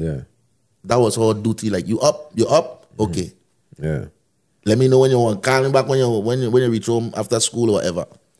You know, so I had that. It wasn't like she just leave me to fend for myself and stuff like that. You know? Yeah, but it was that day when it was like light cut. Probably had no weed neither. Real pressure. And I don't think my mother had it to give me either. You know what I mean? It was like all around pressure. And it was like it just hit me like I just was just gazing and I like, you know, the man, I wonder if my name is Pressure. With the amount of pressure that I got to deal with. Because mine, you know. And my mother always tell me about these things, especially them time too. That I don't help everybody and nobody don't help me. I always give in and nobody ain't to everybody and nobody ain't give. People that always come around me and take from me and they don't come and give. You know? Because she used to see like how when I get weed, my friend them come around, they smoke my weed, they come and they kick up on my couch, they watching TV. And when shit fails, they live in their house with their parents, they get paying their bills, and none of them ain't give me $10, $20 towards my thing. So, and I never used to want to ask them for nothing. You know? So when I need my mother will be like, so what happened to them Star Lion family? Are you in a family? So how come they can't help you with these bills? You know what I mean? How come they can't help you turn on this and turn on that? So just her being a mother, I used to get a lot. You know what I mean? So yeah, it was a lot of pressure. You know? So when I reach the group, when I get back to the group now, when I like listen to man them, I think I want to be called Pressure, you know. You know? And again, when I say that, everybody like that fuck song hard. They like that song hard. So it wasn't like, like that don't fit you. It was like ordained. Like when I say yo, the man them, I think it's best I call me Pressure. Everybody was like, yeah man, I fuck with that song hard. Yeah, Pressure, yeah man, that cool. So that was it. From that day until everywhere I go, I would demand people call me Pressure. Yeah, so it's like kind of like Muhammad Ali when he was banned Clay, and then he started fighting as Muhammad Ali. Was that hard of a transition for man that grew up knowing you as Delano and be like, yo, my name is Pressure, I don't refer to me as Delano no more. Was that a struggle for you? Or no, it wasn't. Buy into it. It wasn't because the music, they had already know that I had changed musically. You know, like the way I was moving, when I come back to St. Thomas now I think him a point in my locks them. You check? Because I am my own. You understand? And my mother still telling me like, listen, you're on your own, but Don't put no locks until you give me that diploma. So yeah. I still had to give my mother that respect. Yeah. But my hair growing out, Yeah. I braiding it and I Yeah. waiting until it get long enough, and then I go Like straight it, at it. You know, so now the family, everybody start calling me Pressure everywhere I go.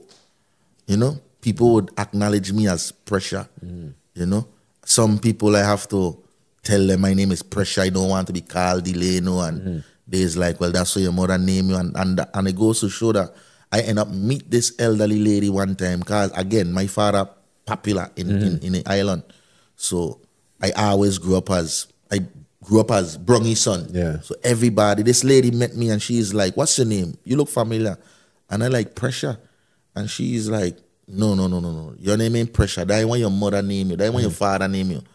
And me now being in the height of my fire. And your militancy. Yeah, my militancy is like, me don't have no other name. My name is Pressure. You understand? Yeah. And she like, you see you? Pressure Busspipe. Hey. You know what I mean? And I never heard the phrase before. Right? I've never heard the phrase before. I ain't make it up. Yeah. You know what I mean? And when she said it to me, it just keep ringing in my ears like Pressure Busspipe. So I would start to use the phrase in my songs. Yeah. You know, I would use the phrase here and there in my songs and stuff like that, until over time I inherited the name, the whole name. You know what I mean? Like people would just start calling me Pressure Busspipe. Yeah. You know, Busspipe, Pressure. You know what I mean? Just everything just start to come together with that. Yeah. You know, so yeah, that's how I transcend with that name, and then from that it's just Star Lion family. We had our first concert. We opened up in 1999. We opened up for Sizzler, which was our first concert as a group together. Yeah, you know, and that I opened up for Sizzler in Iraq. In St. Thomas. Okay, yeah, Sizzler came to St. Thomas in 1999. I was in 12th grade, right? I was in 12. As a matter of fact, it was in 1990. No, it was in the year 2000. Yeah. Right? It was in the year 2000, which I graduated from high school. Okay.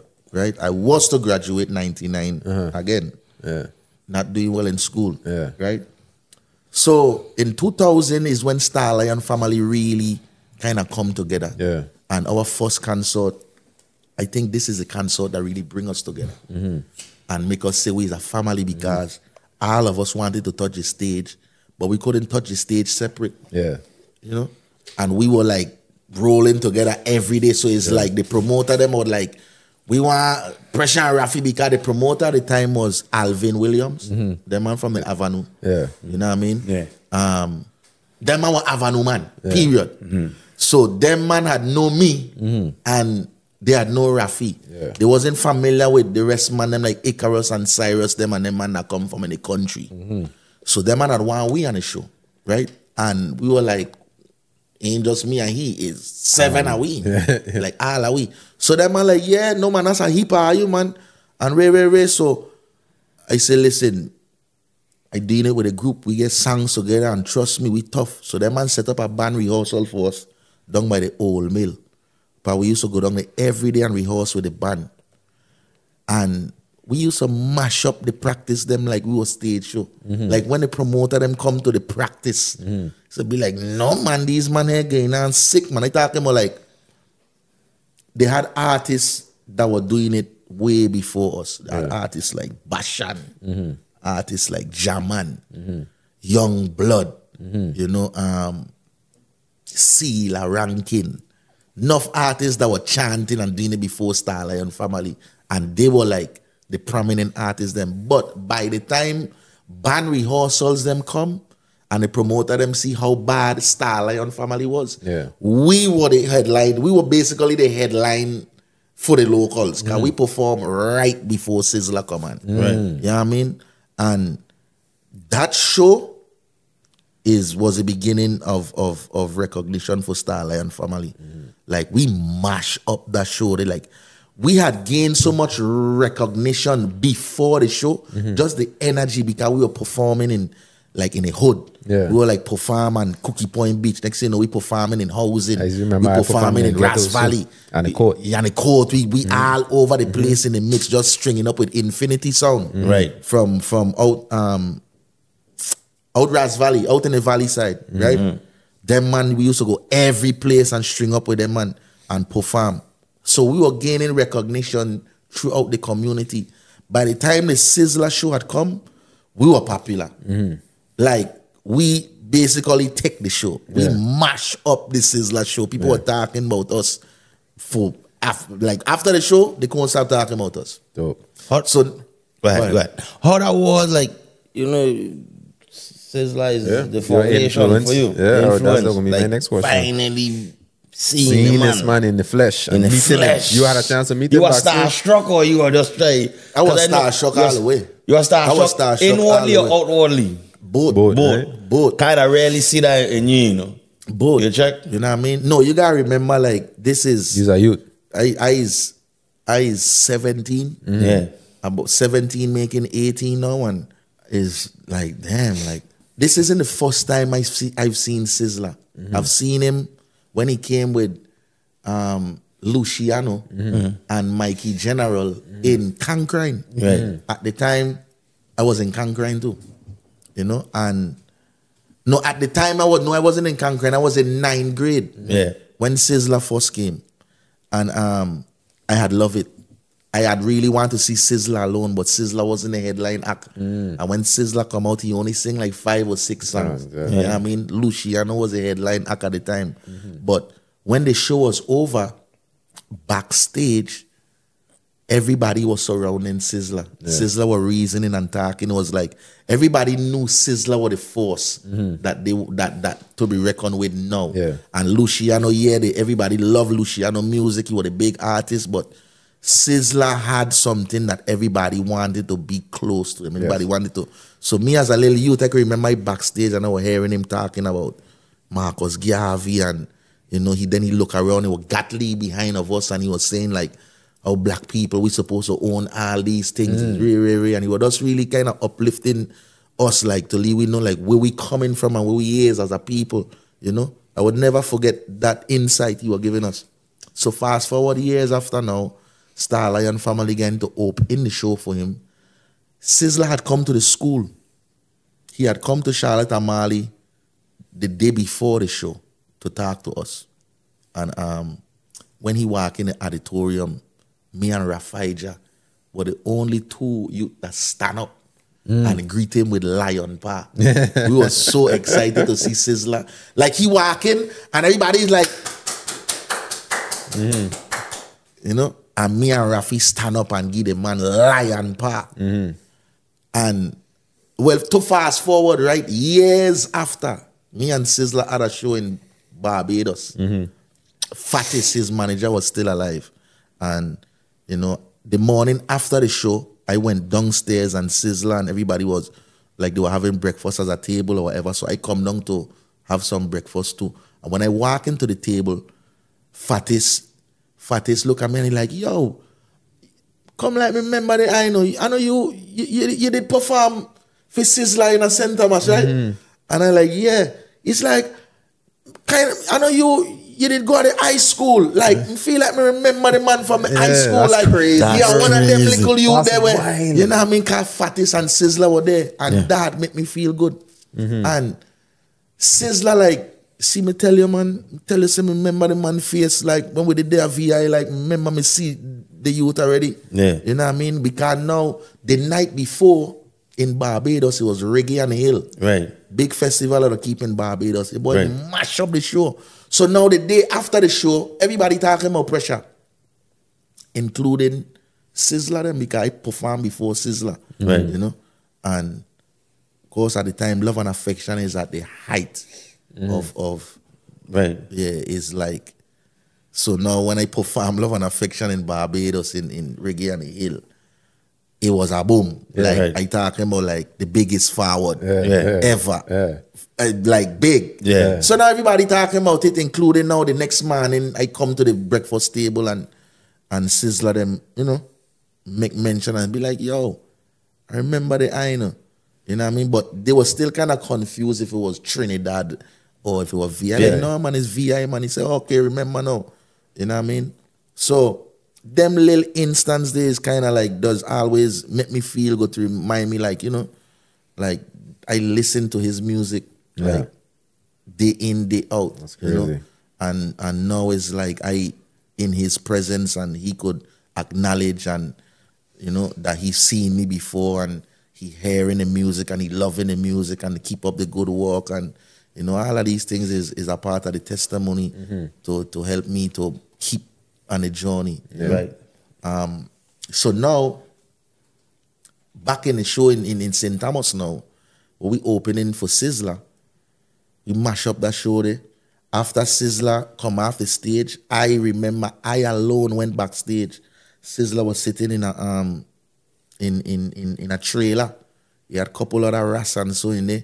Was, you know, they want to talk with Sizzler and stuff like that. And I went in the back and, you know, Sizzler was done in arrangement and I sit down and I listen to Sizzler talk again. Like I feel like he was just talking to me. Cause when he talking, it's like he looking at me and he explaining and I ain't asking no questions, but you know, it's like he answering the questions, but he looking at me and as if like I asked the questions. Right. So I just did like in the vibe. It had mean a lot to me to even Answer a lot of questions you had within 2 steps. Yes, man. And you know, it was big for me. So now after that, I was like, oh, I was an artist. No, this is what I want to do for sure. You know? And I start to take it serious. Now I run by Black Juice Records every day.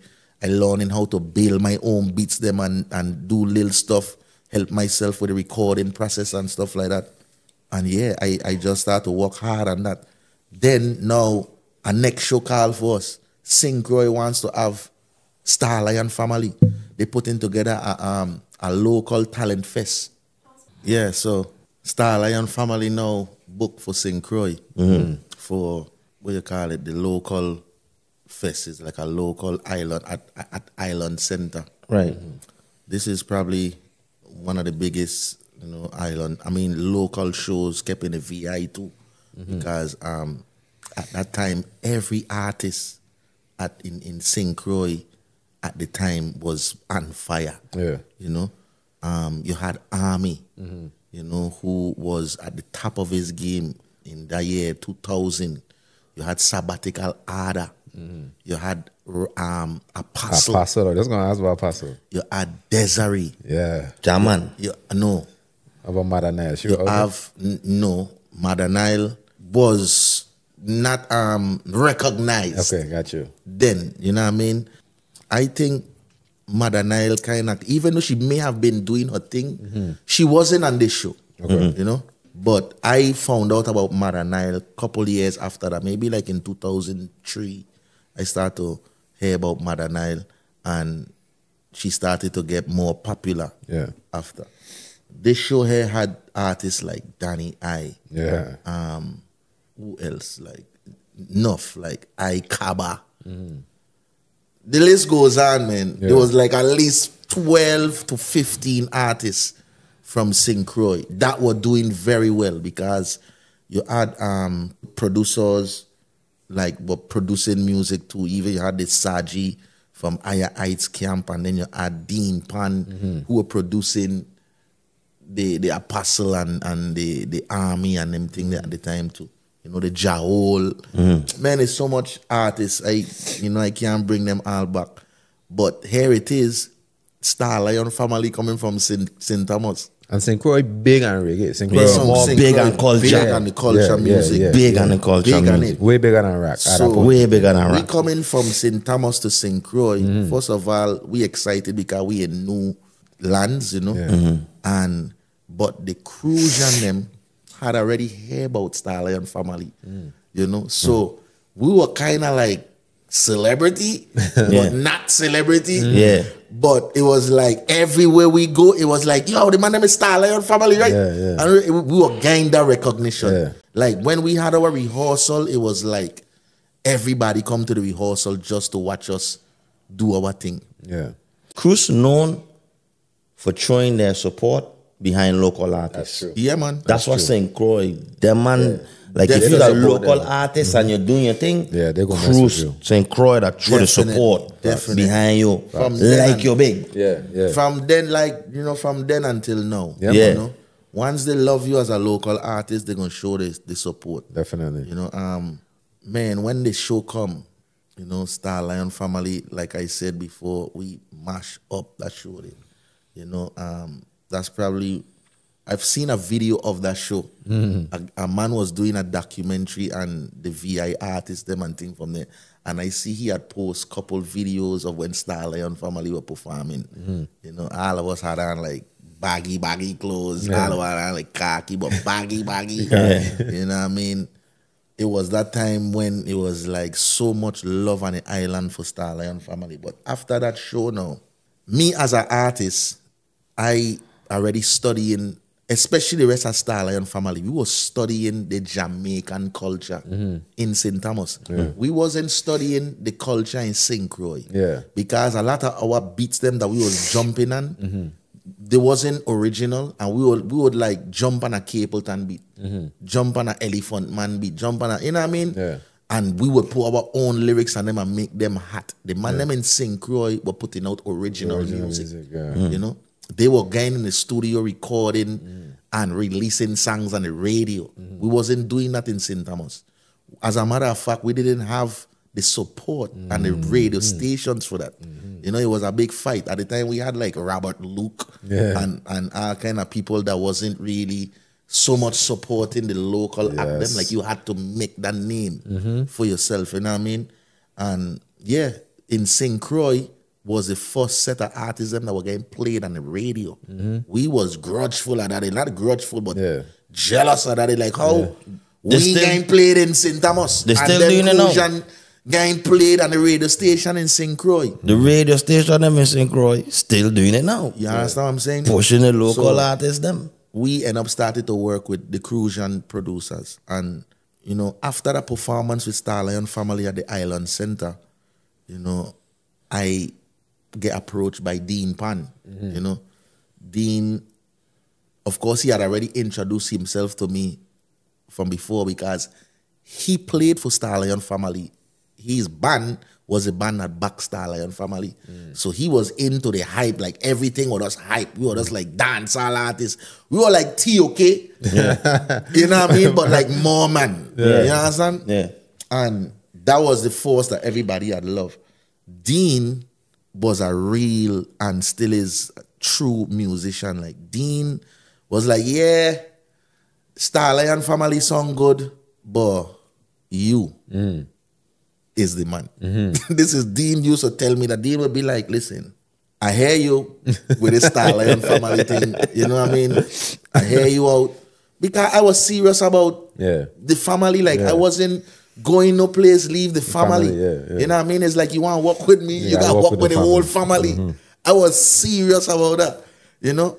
And Dean was like, okay, well, we're going to see how long it's going to take for me and you to work. Because I don't want to work with a family. I want to work with you. Right.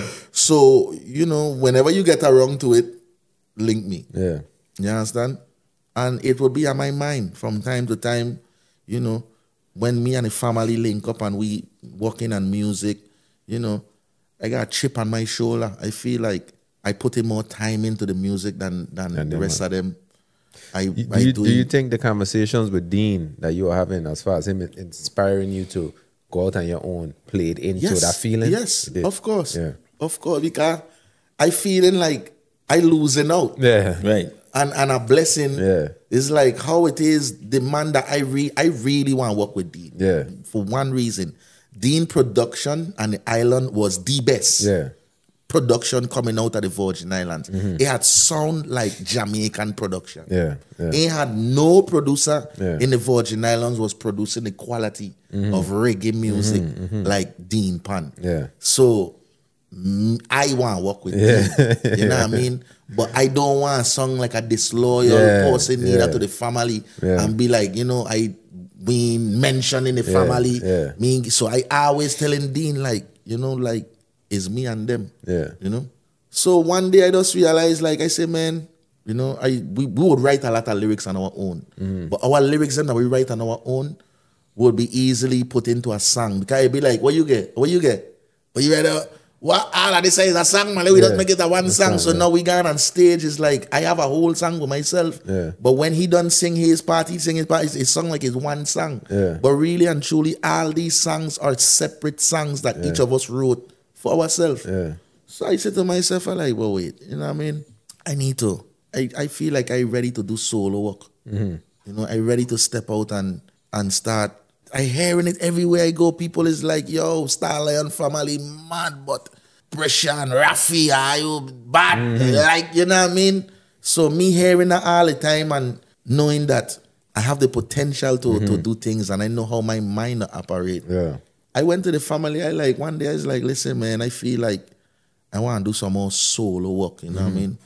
And in the back of my mind, I was expecting to hear like A lot of kickback. kickback and it was like a breath of fresh air to the rest of the man them. Oh, yeah? They were like, wow, I want to do some solo work too. You know what I mean? Like everybody had wanted to do solo work and didn't know how to say it. Yeah. And I was the one that was like, because I had the means to get, I didn't think nobody had some, like they ain't really had the opportunities that I had. You know, so for them, it was like, yeah, I want to do it too. I've been writing my own music, but for me, it was like, no, I want to do it because tomorrow I'm about to start an album with So Dean. they just had the desire. Yeah, they had the desire and the means. Yeah. I like, okay, I want to do it because tomorrow I starting an album with Dean. Yeah. You understand? So it was a breath of fresh air to everybody. And of course, for me, it was like, yes. Yeah. All right, cool. So I reached out to Dean. Yeah. And, you know, Dean like, all right, cool. Let's get together and let's get something done. You know, so I would fly to St. Croix, you know.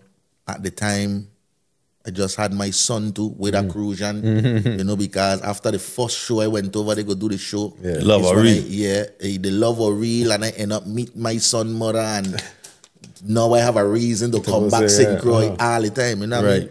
So I back and forth St. Thomas, St. Croix, working with Dean, and we put out one song, Stand Up For Your Rights, and a rhythm that Dean had put out, it was a culture rhythm, Down in Jamaica was the name of the rhythm. And the name of the song that Joseph Hill had released on the rhythm, and Dean had lick over the rhythm. And I sing a song on it called Stand Up For Your Rights. And that was the first song that me and Dean had do together, and it was the first song that started to play on the radio station for me in St. Croix, you know?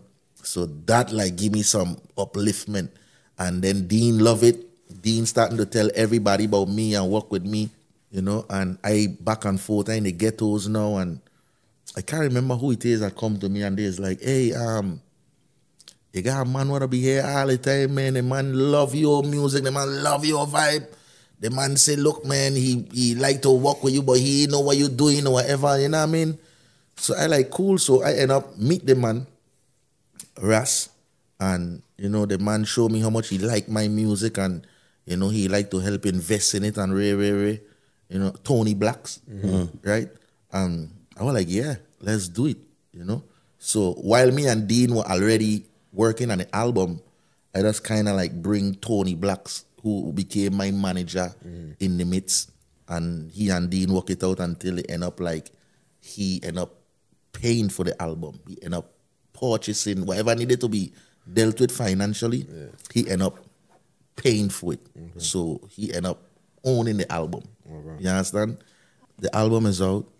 The Pressure is on. My first album that I did with Dean Pan, working along with Tony Blacks as my manager. The album got a lot of great reviews throughout the island and throughout the Caribbean as well. You know, songs like Zion is Home, The Pressure is On, No Limitation. You know, them are songs that were actually playing on the radio station. Them one I was calling song on the album, and don't be calling it bit. This my camera right here, Sonny. I give you loving when you need it. Never once mistreated. If I say I love you, I mean it. Girl, I tried to make you say it. That's the biggest song on the album. How they never mention in this song? Okay, so that's the biggest record. Okay, thank you for Straight. that. Zion is home was the biggest record. Zion is home. I done say all the Thank you time, for bro, that. how we gonna get this song? We need to get it. I need this song in my playlist. Listen, you have good judgment. So, like I said, the album is out, doing good through in the island. the album was heard by some people in California, and you know, at the time they were keeping Sierra Nevada World Music Festival. So I was able to perform there at the Sierra World Music Festival, Nevada World Music Festival, I believe in the year 2003, right? And that kind of gave me some recognition on the West Coast. You know, I performed along with Bamboo Station, you know. I believe it was other artists as well, you know, Ras Attitude. It was at least 2 or 3 artists that we went on the road with Bamboo Station. Big up to Jelani and stuff like that. And, you know, from then, people start to kind of pay more attention to Pressure as the artist, you know. Dean lived in Miami at the time. So Dean used to work at Guitar Center. He was a manager at Guitar Center. And so, you know, of course, Dean produced this album for me. So, you know, it was his latest work, you know, and anybody that he see that, you know, he felt like they are somebody, he would let them hear his work, guys. Like, he felt proud of the album too and the production that he did on it, you know. And one of the persons that he played the album for was Dan Carlian, you know. And Dan heard the album through Dean, and like Dean told me, like, listen, this man heard the album.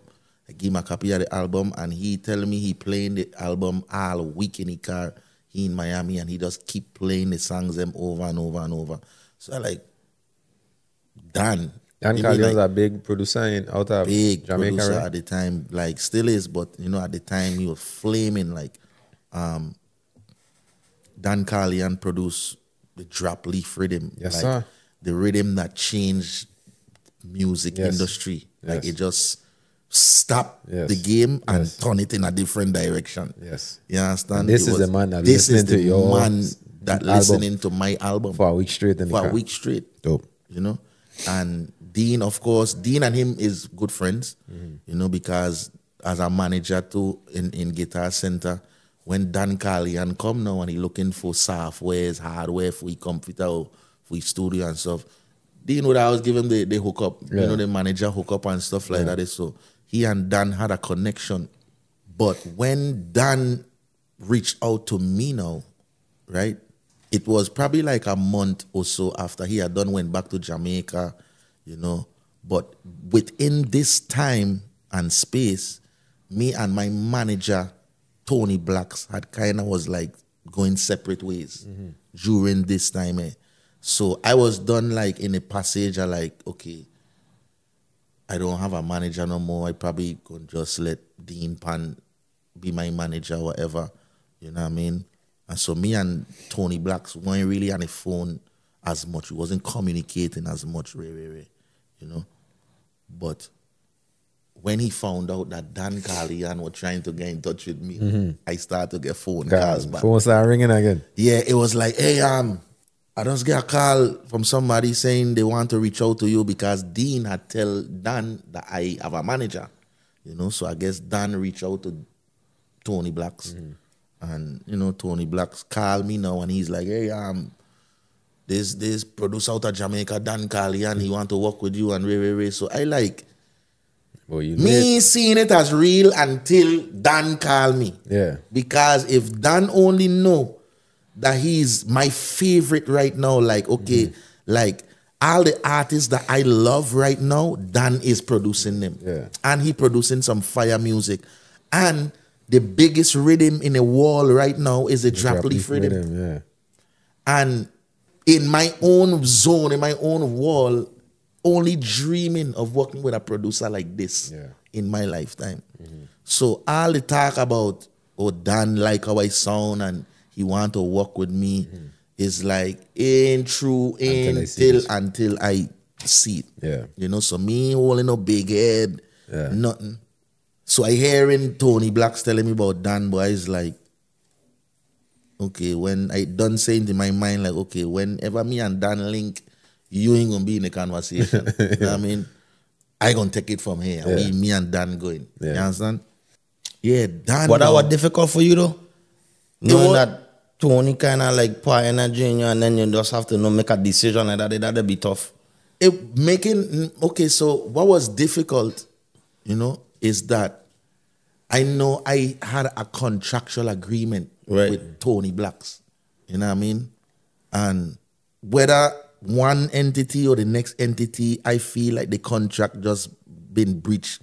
So much time. Yeah, like, so for me, it was like I wasn't studying no contract. Right. Because if I were to really pay the contract any attention, like even if I breach the contract, you have done it too. So where does this contract stand? Yeah. Where are we going with it? So I was never scared Right. about what the contract had said or whatever. You understand? Right. So I already had in my mind that if Dan reach out to me and Dan want to work, I'm going to just work with Dan. Yeah. But at this time now, I scared a contract.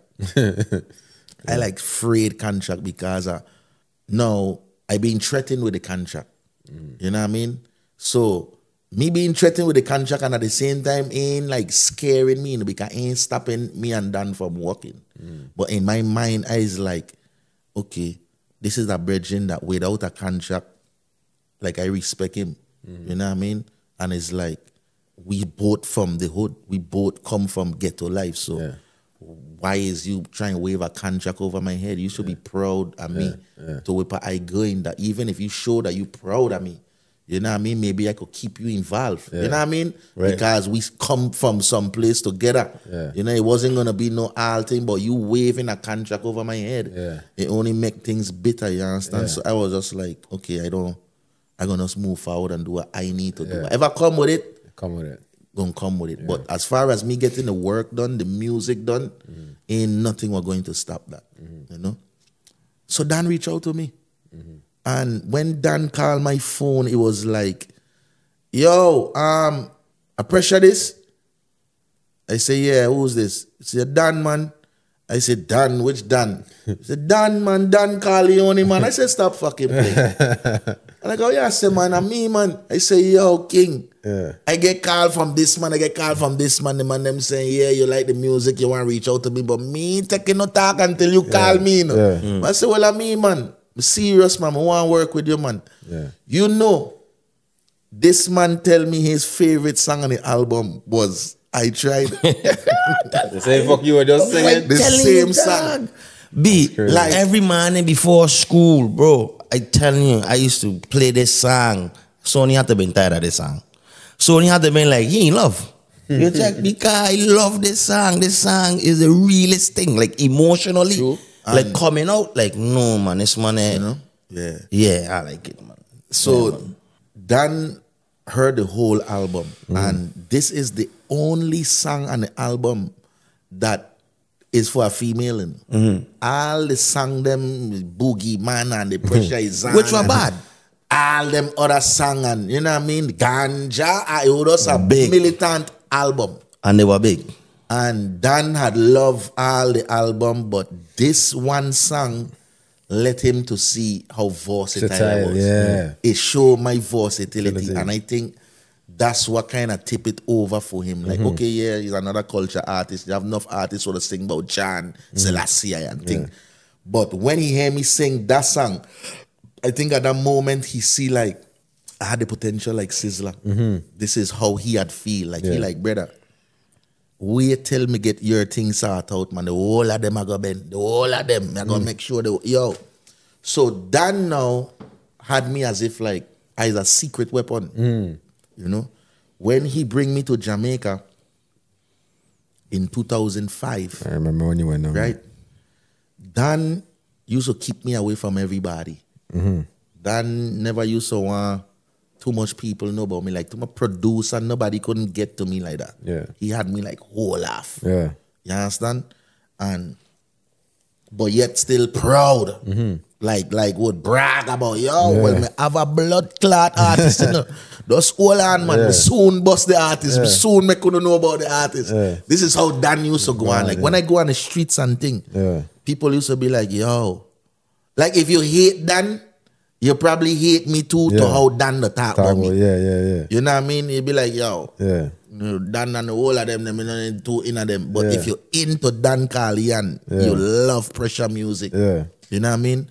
So Dan used to brag about me everywhere he go, and when producers reach out and want to work with me, he used to be screening them, and if he know them personally and he know that they could help with me or whatever he want me even know about them. Yeah. You know what I mean? So Love and Affection came out. Right. And it was the biggest thing. Yeah. I recorded Love and Affection with Dean Pan in Miami. When I first talked to Dan on the phone, Dan said he gonna send me some tracks. So I tell him just send it to Dean. Because I go end up link with Dean in another week. Yeah. So send them to Dean. So when I go reach Dean, come remember, they have email, but Ain't like how it is ain't now. like how it is now. It's super new. They could be swinging it around. Ain't Just like send it that. straight. So he sent it to Dean, and Dean had to download all his songs them and burn them on a CD for me. So I went to check Dean by Guitar Center, Dean download all his songs them in the Guitar Center right off of Hollandale. And Dean, we gone back in the part of the store that sell speakers, and Dean pushing it, and me and Dean start going through the tracks them that dancing. Because Dean is a bad producer, but Dean look up to Dan too. Yeah. You understand? Like what Dan doing, he trying to do that too. Yeah. So me and Dean going through the tracks them, and I tell you the second track I hear on it was a Love and Affection track. When me and Dean hear it, I'm like, whoa, this one ain't bad. But I start going through the rest of the track them, and I say, if I don't hear nothing yet, I'm going right back to the second track. And that's what I do. I was loving everything else that I was hearing. Even Be Free was on it. Enough of the songs them that's on the Love and Affection album, at least 8, 9 of the tracks them that you hear on the album was on that CD. Right. You know what I mean? Along with this Love and Affection track also. I left Guitar Center and I went go check Cat, living in Miami. Yeah. Fat Cat. I drive over by Cat house and I spend about 3 to 4 hours in Cat living room, and I write Love and Affection from top to bottom. Took me about 3 or 4 hours. Cat would come in the house, he boss off, he let man, you still working at this song, man? You still at this song, because it's like the rhythm keep playing over and over, and I could understand with somebody that don't make music to hear a track just playing over, it could get boring. It could be like, nah, turn that shit off. You understand? But I was so much in the zone trying to find the right song. And when I done, I sing piece of the song for Cat, and Cat say, "Bad, when you gonna record it?" I said, "Again, my Dean, I waiting for Dean to come off and work so I could go." Remember, I just leave Dean Right. and went straight to Cat to write the song. So when I done write the song now, I call Dean, I like, Dean, write the song, it done already, bam, it done, Bad tune I write to Dean. Don't play with my thing, And Dean like, all right, cool. I hear you. All right, cool. Cat tell me he gonna meet me to the studio. I don't think Cat had ever make it to the studio when I was recording it, but he was there when I was writing the song. Right. You know what I mean? Later on in the evening, I link up with Dean in the studio, sing the song for Dean before we start recording it. Dean like, yo, big tune, man. What I see, there's a big tune you gonna get that, man. I never forget. So Dean like, let me record it. So after I record this song, and first of all, the song don't sound nothing like what the world are here right now. It was rearranged. Like when by the time it get to done, we had to rearrange some stuff, and you know what I mean. But it don't sound like what the world here. Like I didn't learn how to structure my music. I know how to write and stuff like that, but actually structuring it and saying like, okay, maybe you should start the song with the chorus. I didn't start Love and Affection with the chorus. Love and Affection, I had started with the second verse. Right. Not even the first verse. We switched the verse them and put Love and Affection, the chorus, to start the song. That's what Dan Carlian did. That was you understand? his style. The way me and Dean recorded the song was kind of out of whack, but I had loved it, and Dean had loved it. And Dean was saying to himself, he said, look, Pressure, if Dan don't take this song, I gonna rephrase this shit, and me and you gonna pull it out. Right? And I'm like, cool. So we sent it to Dan, and Dan immediately like, yo, are the biggest tune. Biggest tune. Wait, need you for come a yard. So me and Dan would communicate more now. you know.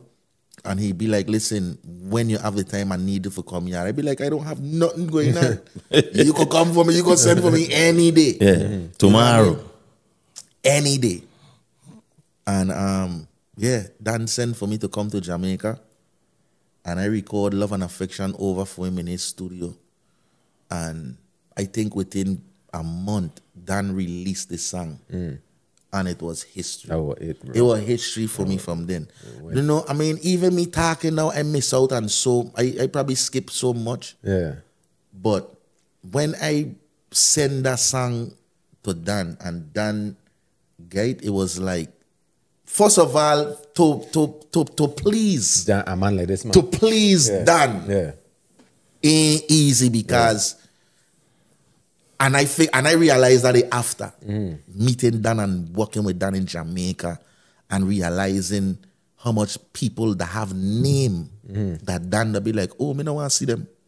Like people see me in the streets. Yeah. Artists that I hearing for years.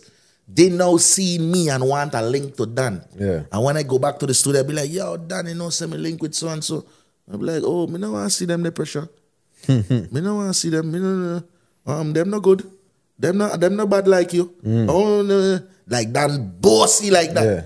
So I like cool. Man, they be telling me things on the road. They want to link with Dan and me instead of telling Dan, cause I don't know how Dan operate already. Yeah. You know what I mean? And Dan, like he seriously just want to work with me and get my thing together because it appears that during that time he had something to prove. You know what I mean?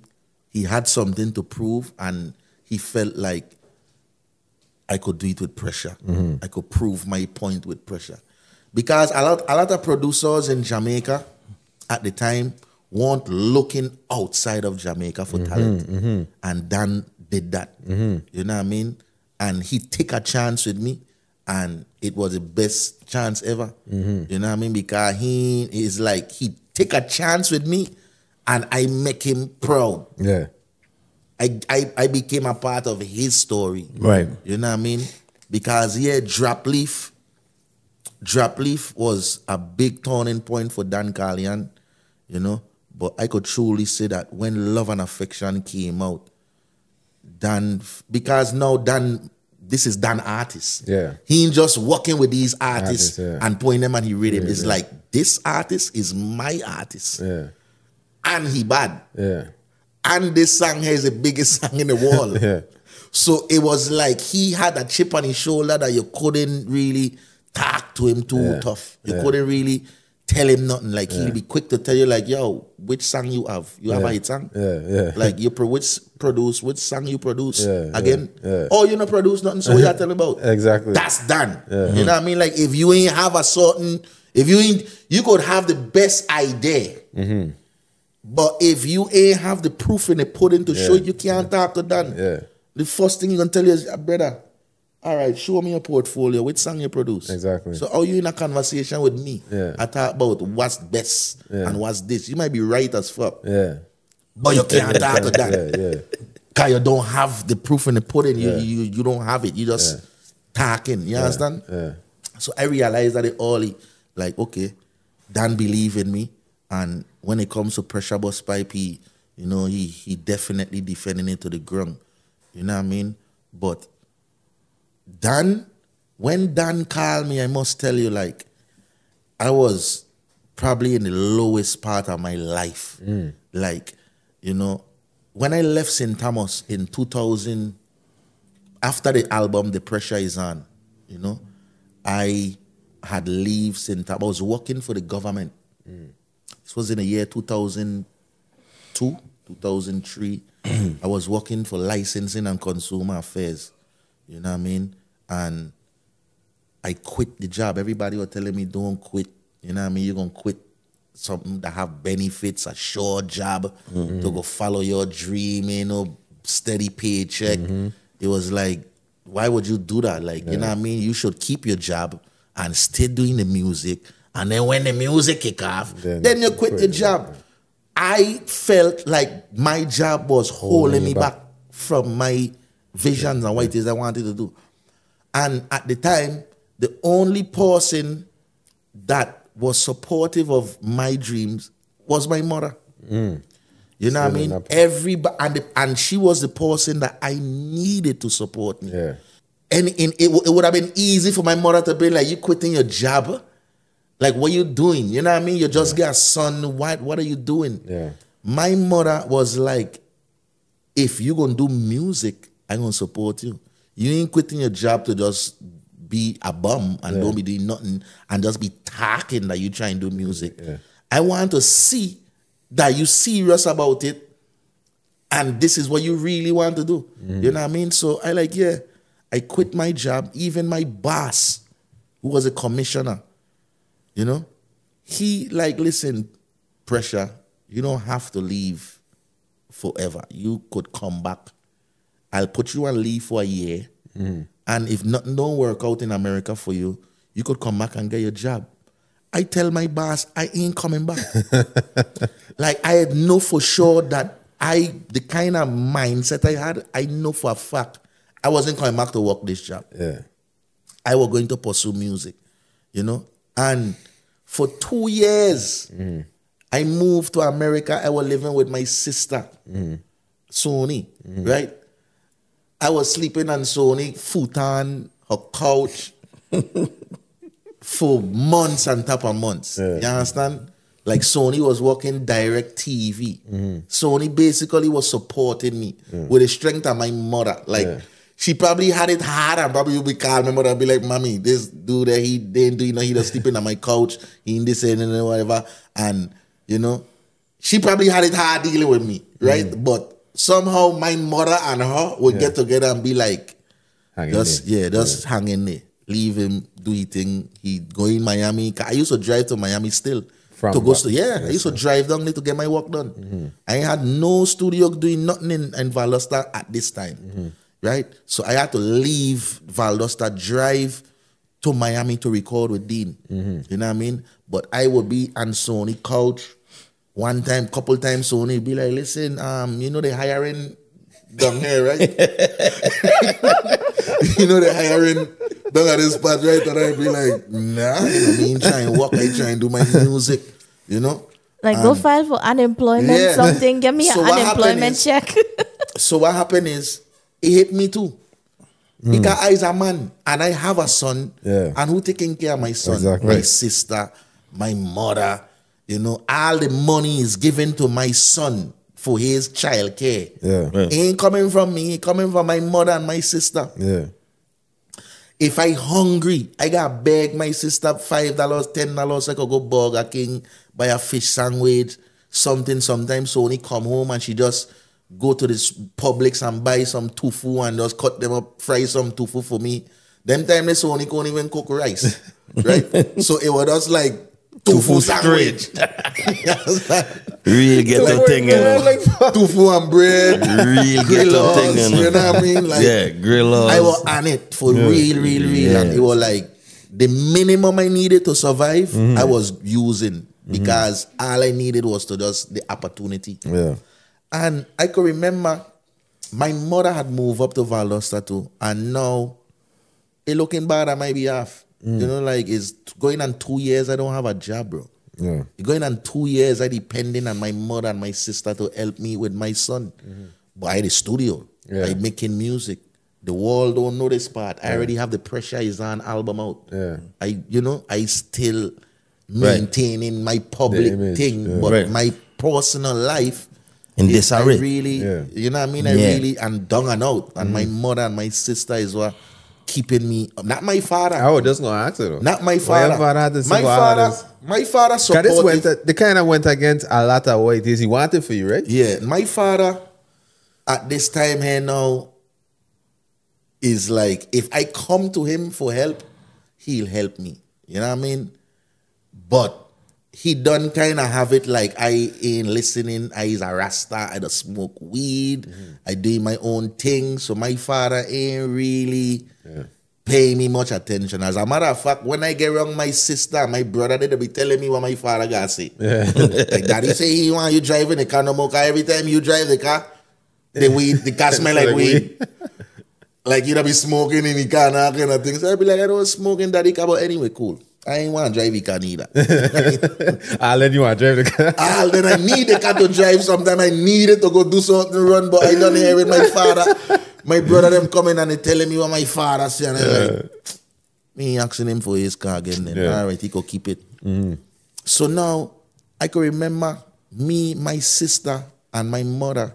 We went to the unemployment office in Valdosta, all of us together. And Sony did, my mother did, and I did filling out my paper to get a job because now I fed up. Yeah. And ain't just them, of course, they like, you know, if you feel like you need to do it. My mother is more like, if you feel like you need to go do this and do what you have to do. Sony is like, no, he need to go get a job. Right? And now I starting to feel like, no, man, I need a job, man. Yeah. I can't be depending on my sister and my mother for the rest of my life. I don't know what this music fuck gonna do that. Yeah. You check. We went go look that. It was the day after, or maybe within that same week, I got a call from Dan Carlian. You know? I tell you. It was like when I was ready to like give up and be like, you know, maybe I should go get a job. And they say was, remember, probably my father was right. Right. You know what I mean? That's when I get a call from Dan Carlian. Telling you. It revive everything. Yeah. Now, I leave the office with them people telling me, we're going to have a job for you. We're going to search out some stuff. We're probably going to place you in a temp service, something, and you'll be able to work one place for like 3 weeks and stuff like that. I done kind of get my mind ready that I get back into the workforce. When Dan called me, I still wasn't sure what going to happen, but I know for sure that's a job I want. Yeah. So whatever me and my mother and my sister them were talking about last week, that gone out the window again. Me looking to work. So even if the temp service call me, me going. The opportunity of my life just call me. Right. And this is where I going with it. And full force. From the day I link with Dan till the day I record the song and to the day I went Jamaica and it was released, everything worked perfectly in order and in perfect timing. I wasn't even in a space like I need to go look at work. Bro, while I would have little tours, while I was living with Sony, with Bamboo Station, we end up went California, I toured California with Bamboo Station. Bamboo Station was in my early days as a band. I'm not sure if I'm familiar with Bamboo Station, but back in the days, it used to be Midnight Band and Bamboo Station from the Virgin Islands. Okay. But Bamboo Station was out of Washington, D.C. With a set of VI man alone in the band, right? Some of them from Cruise, some from Rock, but they were based out of Washington, D.C. So they were getting a lot of respect abroad, but the VI weren't too familiar with them. But I was touring with them in Hawaii. I went to Hawaii with Bamboo Station. We toured California. I talking about $50, $75 to $100 I was getting a night. Right. You know what I mean? And I was cool with it because I on the road, I get to do what I love, and you know, we born in a lot of garden in California, so I enjoying the movement, you know. When Dan put out Love and Affection in 2006, within a month, I had my first show in Freeport, Bahamas. Yes, sir. My first concert ever performing mine, you know.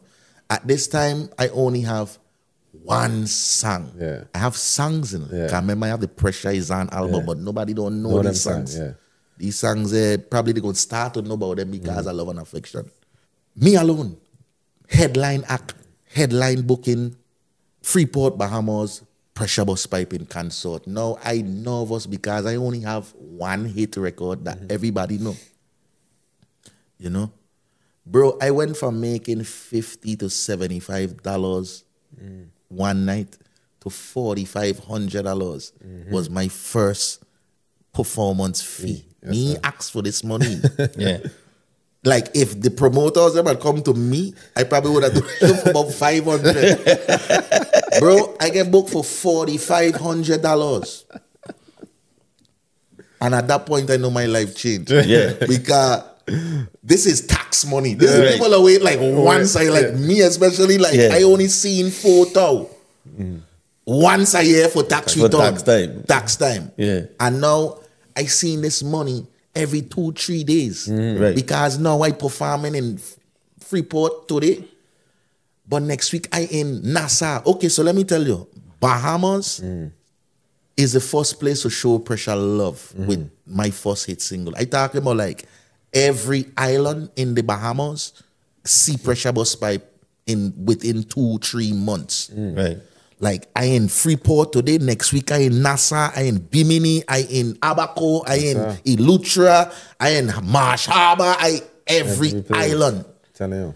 Bahamas, like they definitely were like Defend the they thing. defend Pressure Busspipe, like they love Pressure Busspipe. So bro, like I say, the money every weekend, every weekend. From in the unemployment office, you know, From unemployment From office, Tufu sandwich. from Tufu sandwich. to the futon. Yeah, to the the futon. You understand? And The relief. what, bro? So now I about to get my own place. You know what I mean? Yeah. I'm about to buy a car. I'm about to get. Boy, I start spending my money all over the place. You know what I mean? And if I go to Sony and I be like, Sony be like, man, save your money. Save your money. But you don't need that. You don't need that. But for me, the money ain't undone. stop It keep it. coming. Like I keep getting booked. Yeah. Like love and affection, on the road every week. What you mean save my money? I got money already next week. Yeah. I don't see my schedule. Like, let me live. You know what I mean? Yeah. And you know, you go through it, you go through where you feel like the money ain't undone till you see the money done in and ain't no shows coming in. You know, I've been through all of that. Yeah. You know?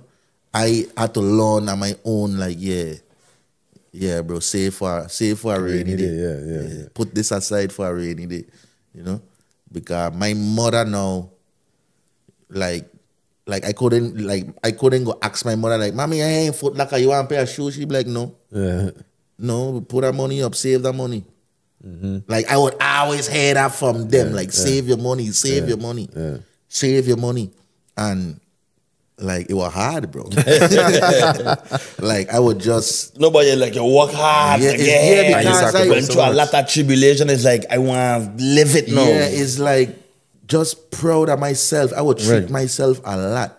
Like I would treat myself a lot, you know. Right. And then like you went through the sufferation. So it's Yeah. like, why suffer now? Why got suffer now for? Yeah, it's like You know what I mean? it was a big change for me, but it never make me big-headed. Yeah. Right. At no point I was like, shit, Yeah. love and affection, me need to do no more song. Yeah. Go cool out. Yeah, party tonight, I'm going party. Yeah. Bro, that only make me work harder. Yeah, I feel you. At no time when love and affection come out, that make me slow up. Yeah. I start to see it like I want that attention All the time. forever. How I gonna get that attention forever? All the time. Can't stop work. Yeah. I gotta try to find. So now, All this time, Carleon is you call him your manager? Or yes, He's your manager. Okay. now he's take up the management role now. Okay. You Right. understand? Yeah. But this is all verbal, you know. Yeah. Like No me contract. and Dan Carleon has never signed a contract together. Yeah.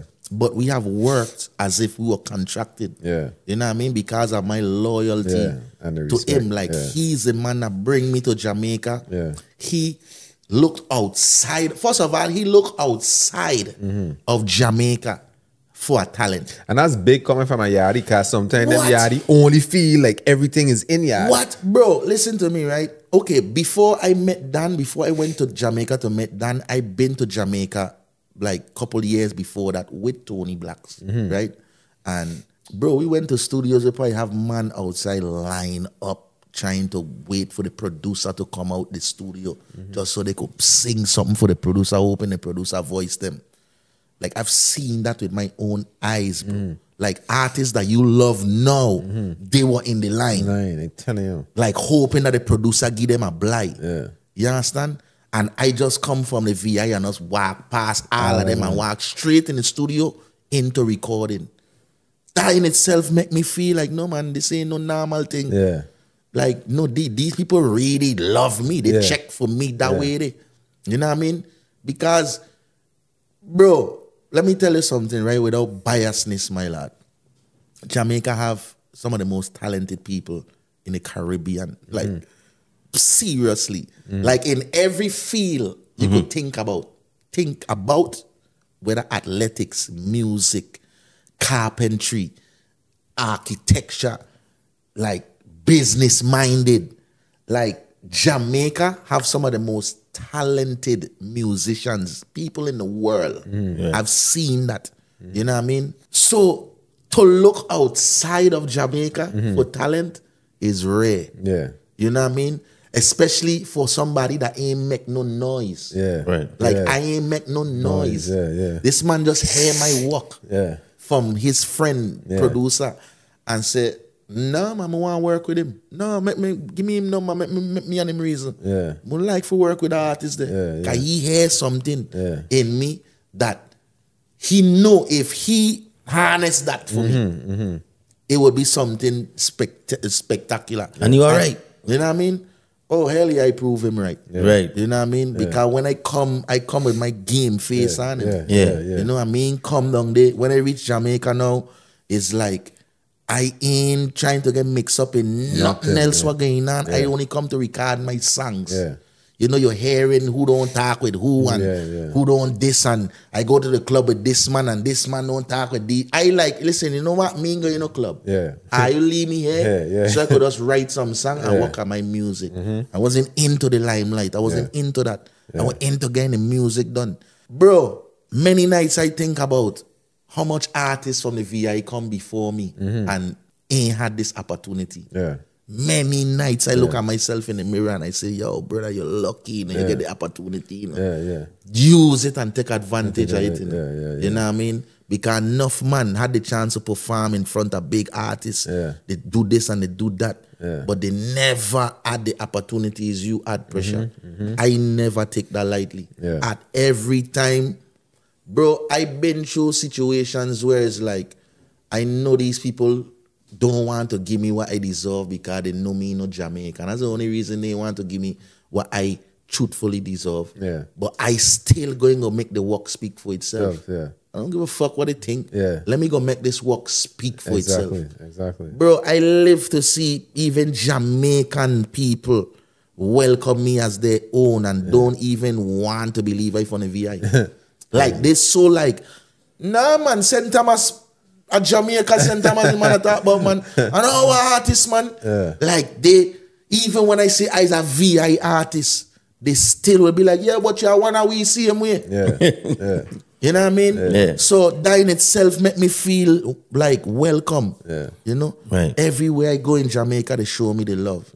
But I also know that those who have the power to give me the extra strength, they hold it off. You know? They hold it off. Because a latter stage show me in Benin. When Love and Affection was at its peak. A lot of interviews I didn't get. When Love and Affection was at its peak. You know what I mean? And I know that. The biggest, the artists, them were getting the most money.